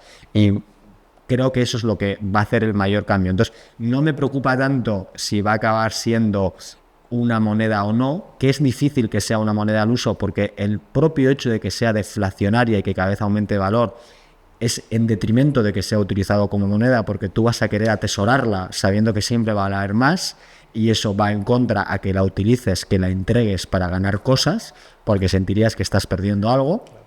Y para que se usara de manera generalizada, tendríamos que cambiar el sistema por completo, que está basado en la inflación. Está basado en que el consumo es el mayor driver de la economía y por tanto genera cierta inflación, y utilizar Bitcoin iría en contra. Entonces no me preocupa tanto eso, que no creo que vaya a llegar, como me ilusiona el hecho de que esté cambiando las reglas del juego, esté cambiando el paradigma actual, esté cambiando lo que damos por hecho, y que tiene implicaciones mucho más grandes, porque el hecho de que se utilice como medio de pago, intercambio, unidad de cuenta, etcétera, también pone en entredicho el efecto y el impacto que tienen los gobiernos en nuestras vidas. Desde que las monedas fiat dejaron de ser monedas para ser crédito, como se abandonó el patrón oro, ahora los billetes no son moneda, es una deuda que mejor dicho, el Banco Central tiene contigo, que tú le estás prestando dinero a través de esas monedas, ¿no? Cuando eso sucedió, entregamos una gran parte de nuestra libertad financiera y nuestra capacidad de actuación a los gobiernos de turno y a los bancos centrales de turno, que son capaces de modificar el precio del dinero. Las tasas de interés es el precio del dinero a su antojo. Muchas veces por motivaciones políticas, muchas veces por previsiones que tiene, lo estamos viendo ahora con Powell y Trump, muchas veces por motivos que desde luego no tienen nada que ver con el interés de los ciudadanos y con el interés general de todo el mundo. Bueno, Bitcoin viene a romper eso, las criptos vienen a romper eso, y eso es el espectáculo bonito de ver que nos queda en los próximos años. Hemos estado hablando de mercado financiero, de criptomonedas. Vamos a pasar un poco a hablar de mercados inmobiliarios, porque sé que asesoras también a clientes en mercados inmobiliarios. Sí. Y aquellos que están ahora en auge, como por ejemplo Dubái. ¿Cuáles son los mercados inmobiliarios que ahora están de moda? A ver, el que más de moda está, sin duda alguna, es Dubái, que está de moda y al mismo tiempo todavía no está explotado. O sea, me explico. Dubái sale en muchas conversaciones, sale en muchas entrevistas, sale en muchos podcasts, pero no hay tanta gente que tenga comprado un piso en Dubái. Por poner un símil, cuando hace unos años se hablaba de Madrid, yo sobre todo llevo clientes mexicanos y venezolanos, latinoamericanos, todo el mundo tenía ya un piso en Madrid. O sea, se hablaba mucho, era una moda, pero la gente había invertido. Ahora estamos en esa fase en que Dubái, por ser un centro que está acogiendo y que está captando muchísimos capitales, el otro día había una estadística del movimiento de multimillonarios a través del mundo, y el primer país receptor de nuevos multimillonarios era Dubái. El segundo creo que era Suiza, puede ser. Bueno, Dubái era Emiratos Árabes, era Suiza, y el tercero Estados Unidos, obviamente porque Estados Unidos atrae también muchísimo interés, ¿no? Y lo está haciendo porque obviamente hay un interés del país en crecer. No tienen petróleo, no tienen nada, es un desierto, y lo que tienen que hacer es crear unas condiciones de vida y un entorno atractivo para empresarios, para emprendedores, para autónomos, con bajos impuestos, con muchísima seguridad. Es un país increíblemente seguro, está hecho para el extranjero, el 80% de la gente es expatriada, y eso genera, pues obviamente, una movilidad enorme de personas y de capitales que necesitan vivir en algún sitio. A mí me enamoró porque cuando fui hace un año y pico y vi todo lo que estaba viviendo allí, todo lo que se estaba construyendo, y conociendo un poco estas dinámicas de gente que entra y que sale, hice el paralelismo fácil con Ginebra y Suiza y Zúrich. Ginebra y Zúrich, que llevan 1000 años siendo centros financieros importantes y tienen un 40% de expatriados, y es más difícil, eso es una cosa que te dicen cuando llegas a Suiza, es más difícil conseguir una casa de alquiler que un trabajo. Y es cierto, es más complicado porque la demanda es infinita y la oferta es limitada. Si tú eso lo trasladas a un país que todavía está por hacer, que tiene el 80% de expatriados, que está trayendo capital de una manera loca, y que hay una visión muy de largo plazo como hacía antes, y que tienen la idea muy clara de, oye, pues estos problemas que tienen los países musulmanes, que para Occidente puede ser complicado, el tema de la mujer, el velo, tal, la comida, el cerdo, el alcohol, no existe. O sea, es exactamente igual que estar en Occidente. Tienes el problema del calor extremo en verano. Hasta eso lo quieren solucionar porque quieren crear una atmósfera, digamos, artificial en las calles. Sí, la están creando. La están creando, y yo creo que la van a crear. Hasta eso lo quieren arreglar. Pues obviamente invertir ahí es una maravilla. Si le sumas que los precios ahora están relativamente bajos, o sea, tú por el mismo precio te compras un apartamento en Dubái que alucinas de las calidades, del tamaño de todo, si lo comparas con una zona buena de España, y tienes todas las facilidades del mundo. Te decía antes que a mí me han puesto muchas dificultades para comprarme una casa aquí en España. De hecho, en Torremolinos me he comprado una en Dubái y es el otro lado del mundo. O sea, es facilidad desde el minuto cero a todos los niveles, ¿no? Entonces, yo creo que todavía le queda mucho, y el hecho de que la gente hable pero todavía no haya puesto el dinero me indica que va a llegar más oleada de capital, y eso va a hacer que todavía vaya a impulsarlo mucho más, ¿no? Y al cliente de banca privada tradicional, pues el real estate, los bienes inmuebles, es uno de los activos que tradicionalmente más les interesa. Y volviendo al tema de los asesores independientes, es muy complicado que un banco te ofrezca comprarte algo en Dubái. De hecho, yo no conozco a ninguno, ni creo que va a haber. Sí. Pero si tienes a alguien que está metido en el tema, que tiene intereses y que te lo puede de alguna manera vehiculizar y hacértelo llave en mano o presentártelo, pues es muy fácil. Y de hecho, yo estoy cerrando muchas operaciones allí ahora. Sí, era justo esta última cuestión que estabas hablando, la que te iba a preguntar. Es como de fácil es acceder allí al crédito, que entiendo que será imposible o inviable. Y yo creo también que uno de los miedos, comparados un poco Madrid, Ginebra, en cuanto a operaciones inmobiliarias, que el miedo que tiene la gente es eso, ¿no? Que es un país árabe que al final va a depender del rey en un futuro. Entonces creo que hay cierto temor en ese sentido, pero una vez que despejemos esta ecuación, ¿no? Pues sí, acabará llegando lo que dicen, ¿no? Que es un país con grandes oportunidades y que habrá que aprovechar. Pero ¿qué piensas un poco de esta situación geopolítica de Emiratos? Mira, hablando del crédito, sí que te dan crédito, ¿eh? O sea, sí. De hecho, te dan el 50%, igual que aquí, o sea, para un no residente. Sí. Te dan tasas internacionales, te ayudan a abrir la cuenta y te hacen firmar papeleo. O sea, que no es una cosa de tampoco que puedas hacer cualquier cosa como en cualquier sitio, pero hay una proactividad para que lo hagas. No te pasa como a mí, que estás 5 meses para firmar una hipoteca y pagando todo tipo de comisiones por todas partes. O sea, ahí te das cuenta, un país que quiere atraer capital y que quiere atraer inversión extranjera y que quiere crecer, y otro que no. Esa es la diferencia. Luego, lo de Dubái, país extranjero, brava, musulmán y tal, es que es desconocimiento, es miedo. porque yo tengo otros clientes que tampoco han pisado Estados Unidos en su vida y les digo comprar en, no sé, cualquier sitio de Florida, que tampoco han conocido en su vida y probablemente les guste, o incluso aquí en España. O sea, hay gente que, oye, no, amigos míos del País Vasco que no han bajado de Madrid en su vida y de repente se han comprado cosas por inversión en sitios recónditos. Y le digo, ¿tú realmente conoces más esa parte de Huelva que ha sido, esa parte de Almería, que Dubái? Es que igual has ido más a Emiratos Árabes de vacaciones y tal que a esos sitios. Entonces, al final, ¿quién está hablando por ti? ¿El miedo o el desconocimiento? O las dos cosas, ¿no? Vuelvo otra vez. Si obviamente te da algo reparo, fórmate. Y que luego te dé reparo con formación. Porque el miedo, por definición, es desinformación. Si te da miedo es porque no lo estás conociendo. Luego, si lo conoces y no te gusta, ya no es miedo. Es, oye, he visto estos problemas que tiene y ya está. Yo vuelvo otra vez al tema. Emiratos Árabes juega la jugada larga y lo tiene clarísimo. Y tú cuando vas a Dubái y vas a ver el Burj Khalifa o vas a ver cualquier edificio emblemático, ves a la entrada pues estos mensajes que dejan los emires y demás, en lo que están transmitiendo esa voluntad de crecer, de construir algo increíble para todo el mundo a muy largo plazo. ¿Puede pasar una hecatombe? ¿Puede haber un cambio? ¿Puede haber tal? Sí, pero como en todo en esta vida. Como si no cambiaran las leyes en España de la noche a la mañana, sobre todo en temas fiscales, y no te cambian las reglas del juego, y ahora para alquilar necesitas un certificado, y necesitas no sé qué, y ahora no lo puedes meter en Airbnb, y ahora sí, y ahora te lo ocupan, y ahora no. O sea, ese riesgo nos gusta más que el otro. O sea, nos gusta más un gobierno que cambia todo de manera aleatoria, que no te protege, que no respeta la propiedad privada, que odia al rico, que odia al capitalista, que odia los ingresos, que odia que puedas salirte de la rueda, que odia que no dependas del Estado, como sucede en este país, y no te gusta uno que te está diciendo con palabras, hechos, que lo que quiere es que triunfes y que vaya todo bien, porque eso es bueno para ellos. Yo tengo clarísimo con quién me quedo y dónde estoy.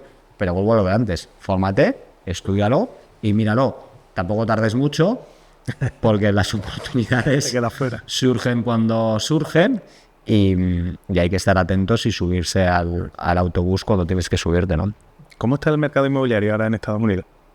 Bueno, es que claro, ese es el tema, ¿no? Que tú ves los ratios de delinquency, de morosidad de hipotecas y están disparados y toda la gente dice, invertir ahora en inmuebles de Estados Unidos es una locura, han subido mucho las tasas, no, Powell no las baja, es un drama, tal. Le digo, ya, pero ¿qué parte de Estados Unidos? Es que parece que Estados Unidos fuera, no sé, Benidorm. O sea, Estados Unidos es gigantesco. O sea, no es lo mismo Seattle que Miami, que Florida, tal. O sea, si en España no es lo mismo hablar de Madrid que hablar de la tercera línea de playa de Tarragona o de donde sea, pues allí muchísimo más, ¿no? Al final, oportunidades en bienes inmuebles hay, pero gigantescas. Lo único que tienes que tener es cierto conocimiento, ¿no? O sea, el número de multimillonarios que hay en Estados Unidos es enorme y las corrientes demográficas por temas de impuestos no son ajenas tampoco a Estados Unidos. Esto es un movimiento mundial que aquí lo conocemos bien por los temas de Andorra y demás, pero allí también se están dando, que se están moviendo de unos estados con altos impuestos a otros estados con bajos impuestos, que además adicionalmente esos estados de bajos impuestos son los que tienen unos ratios de envejecimiento de sus inmuebles mayores, son inmuebles mucho más viejos, con lo cual los tienen que renovar, a lo que le unes el interés mundial también que hay por el tema de la eficiencia energética y demás, que obviamente los nuevos inmuebles son mucho más eficientes, son mucho más seguros y favorecen mucho más la convivencia y todo que los viejos. Entonces hay incluso un interés de los gobiernos por incentivar que se vayan derribando y construyendo edificios nuevos, y ahí tienes una oportunidad, ¿no? Entonces, a la pregunta ¿cómo ves los bienes inmuebles en Estados Unidos? Es ¿cómo ves? Es igual que decir ¿cómo ves la renta variable? Claro, ¿renta variable de dónde? ¿De dónde? ¿Cuál? ¿De grandes empresas, pequeñas empresas, etcétera? Entonces, yo creo que hay que ver un poco más en detalle, pero aunque la foto general no sea la mejor, porque efectivamente el hecho de que no haya bajado las tasas Powell y que el coste de las hipotecas se haya subido, aunque es verdad que la mayoría son hipotecas fijas, con lo cual no es tanto impacto, pero cierto impacto sí que tiene, no es el mejor. Eso no significa, de hecho a veces es al contrario, que no haya oportunidades, porque cuando nadie quiere entrar es cuando más capacidad de negociación tienes y más fortaleza. Yo invierto bastante también con mis clientes en real estate en Estados Unidos, y la verdad es que aparte de que ha ido muy bien los últimos años, seguimos teniendo unas perspectivas buenísimas para los siguientes, en oportunidades concretas y nicho. Es como decirme, oye, en España está complicado en algunos sitios. Ya, pero si te compras algo en el barrio de Salamanca, pues sabes que mucho problema no vas a tener, ¿no? Igual no tienes mucha rentabilidad, pero si encuentras un edificio emblemático, encuentras una oportunidad porque hay un vendedor que tiene una problemática que quiere salir, pues obviamente también va a ser muy interesante, ¿no? ¿Qué estado puede ser interesante ahora para invertir en Estados Unidos? ¿Florida tal vez? A mí me encanta Florida, por lo que decía de las corrientes demográficas. Toda la zona de Dallas, Austin, que son dos ciudades gemelas que probablemente en algún momento acaben siendo una, pero luego también tienes estas tendencias del home office, tienes las tendencias de, oye, los trenes de alta velocidad que te hacen el país mucho más pequeño y por tanto puedes permitirte vivir más lejos y tener otra cierta calidad de vida, etcétera, que eso, si tienes una perspectiva de largo plazo, pues te va a permitir comprar mucho más bajo algo que luego va a subir, ¿no? Pero todos aquellos estados que tienen impuestos bajos, que están atrayendo demografía interna y externa y que tienen una necesidad de lo que es cambiar el parque inmobiliario rápida porque se les caen los edificios, ¿no? Y eso obviamente es un problema de seguridad y es un problema de eficiencia energética y de orden público, ¿no? Quiero que de todos los productos que hemos hablado, que te mojes y que digas cuál es para ti el más atractivo a día de hoy. Cripto, sin duda. Blockchain, sin duda. Lo que pasa es que no es para todo el mundo. No podría decir, oye, todo el mundo... No. Todo el mundo que haga los deberes y que una vez hecho los deberes le convenza, porque le tiene que convencer a él, no a mí. O sea, yo después de haber hecho los deberes me convence y creo que esto es una tendencia para muchísimos años y que va a cambiar nuestra vida mejor. Hay gente que ha leído lo mismo que yo y ha llegado a otra conclusión, por lo cual, pues obviamente no inviertas en algo que no crees. Eso es lógico. Pero si has hecho los deberes y te ha convencido y en función de tu perfil de riesgo, me parece que no hay ninguna inversión tan asimétrica como cripto. Es decir, tienes muchísimo más que ganar que perder. Tú, si compras un Bitcoin, pues puedes perder $100,000 euros, que es una lana. Pero ¿cuánto puedes ganar? Si va, eso en tu escenario, si tienes razón, ¿cuánto puedes ganar? Es que, ¿qué otra inversión te da ese ratio de ganancia versus pérdida? No la hay. Y te hablo de cripto, que creo que no va a ser ni de lejos, ni de lejísimos, el token que más va a subir, ¿no? Y luego aparte, vuelvo otra vez, ya no es solamente un tema de lo que va a ser bueno a ti para tus inversiones. O sea, el impacto que va a tener el blockchain en todo es como el impacto de la inteligencia artificial en todo. O sea, yo a la gente le digo, oye, fórmate en inteligencia artificial, que no es un tema optativo, es un tema obligatorio.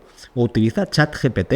No porque vayas a ser más eficiente y vayas a ganar más dinero o vayas a ahorrar tiempo, que también, sino porque si no, vas a estar fuera del mundo, vas a estar desconectado, vas a ser un tuerto en un país de videntes o un ciego. O sea, entonces, si no quieres perderte todo eso y no pierdes incluso la conexión con tus hijos, que obviamente te van a dar 50 millones de vueltas en todo esto, y no quieres estar perdido en las conversaciones y no quieres perderte todas las maravillas que estamos viendo y que están por venir, súbete al carro. Creo que al final, si, como dice Taleb, si tienes skin in the game, o sea, si tienes dinero invertido, si te duele, pues va a ser todavía mejor porque te vas a involucrar más. Y eso es una cosa que, cuando decía antes, oye, las inversiones en deuda privada, en private equity, yo siempre me asocio con gente que pone su dinero. Claro. Porque para mí eso es uno de los check. Oye, sí, me has traído esta inversión, qué bonito, tal. ¿Tú cuánto has invertido? Tuyo. Ah, tanto. Ah, vale, fenomenal. Entonces ya es otra cosa, ¿no? Es un amigo que no me interesa. Hay otras oportunidades, ¿no? Entonces esto es lo mismo. Si te vas a involucrar en todo este tipo de cosas, ¿qué menos que meter una ficha?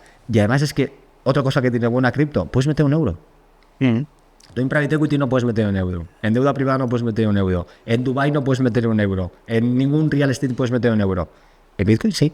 Entonces, si puedes hacerlo con €1, ¿y por qué no hacerlo? O sea, al final es, oye, métete, descúbrelo, aprovéchalo, que te va a venir muy bien para tu patrimonio, para tus finanzas y sobre todo para tu vida. Para aquella persona que... porque fuera de cámara hemos estado hablando mucho del tema de la educación financiera y demás. Entonces, para esta persona que no ha comenzado todavía con esa educación financiera, ¿por dónde le recomendarías comenzar o qué libros le recomendarías para arrancar? Mira, pues que libros de blockchain y demás es... No te hablo de blockchain. Ah, de cualquier cosa. Te hablo de aprender de educación financiera, ¿vale? De aprender de economía, de aprender del dinero. Sí. Bueno, hay muchísimos referentes en YouTube, en habla hispana, que podría seguir. A mí me encanta Juan Ramón de Rayo porque le sigo desde que era un desconocido y se metían con él porque era muy joven. Pero bueno, si alguien no es liberal libertario, seguro, estoy absolutamente convencido que va a poder encontrar sus referentes. Lo que diría es que siga a varias personas al inicio, que se suscriba a varias newsletters al inicio. Al principio, como todo proceso iniciático, saliendo de la cueva, es un poco costoso porque tienes que abarcar muchas cosas hasta ver lo que te gusta más y lo que resuena más contigo, pero haces esa tarea y luego te vas cerrando. A mí me pasa, yo me suscribo a muchísimas newsletters y las voy limpiando, unas son de pago, otras no son de pago, etcétera. Y lo mismo pasa con los referentes, ¿no? Y luego, la mayoría de las veces, que te lo hemos comentado antes, casi todos tienen algún libro en el que puedes aprender mucho sobre ellos, a que por 19 euros y no sé, lo que cueste el YouTube Premium, o si quieres te comes los anuncios, pues puedes tener mucho conocimiento si te lo marcas. Yo, por ejemplo, uno de los hábitos que tengo diarios es dedicarle 30 minutos a la formación, todos los días, de lo que sea. Puede ser de temas de finanzas, puede ser de temas de salud, de deporte, lo que sea, pero 30 minutos al día mínimo de formación. Eso es algo al alcance de todo el mundo. El que diga que no tiene 30 minutos se está engañando a sí mismo. El que diga que no tenga dinero es mentira porque es gratis. Y yo creo que si tú dedicas 30 minutos todos los días, en muy pocos meses vas a poder tener un conocimiento avanzado. Y si encima te lees algún libro especializado sobre una materia, vas a conocer más que el 90-95% de la población, que lo normal es que no sepan demasiado sobre temas algo técnicos, ¿no? Entonces yo les aconsejaría que vayan por ahí. Pues con este último consejo nos quedamos.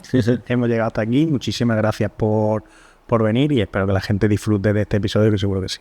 Gracias a vosotros. Me lo he pasado muy bien ahora. Gracias.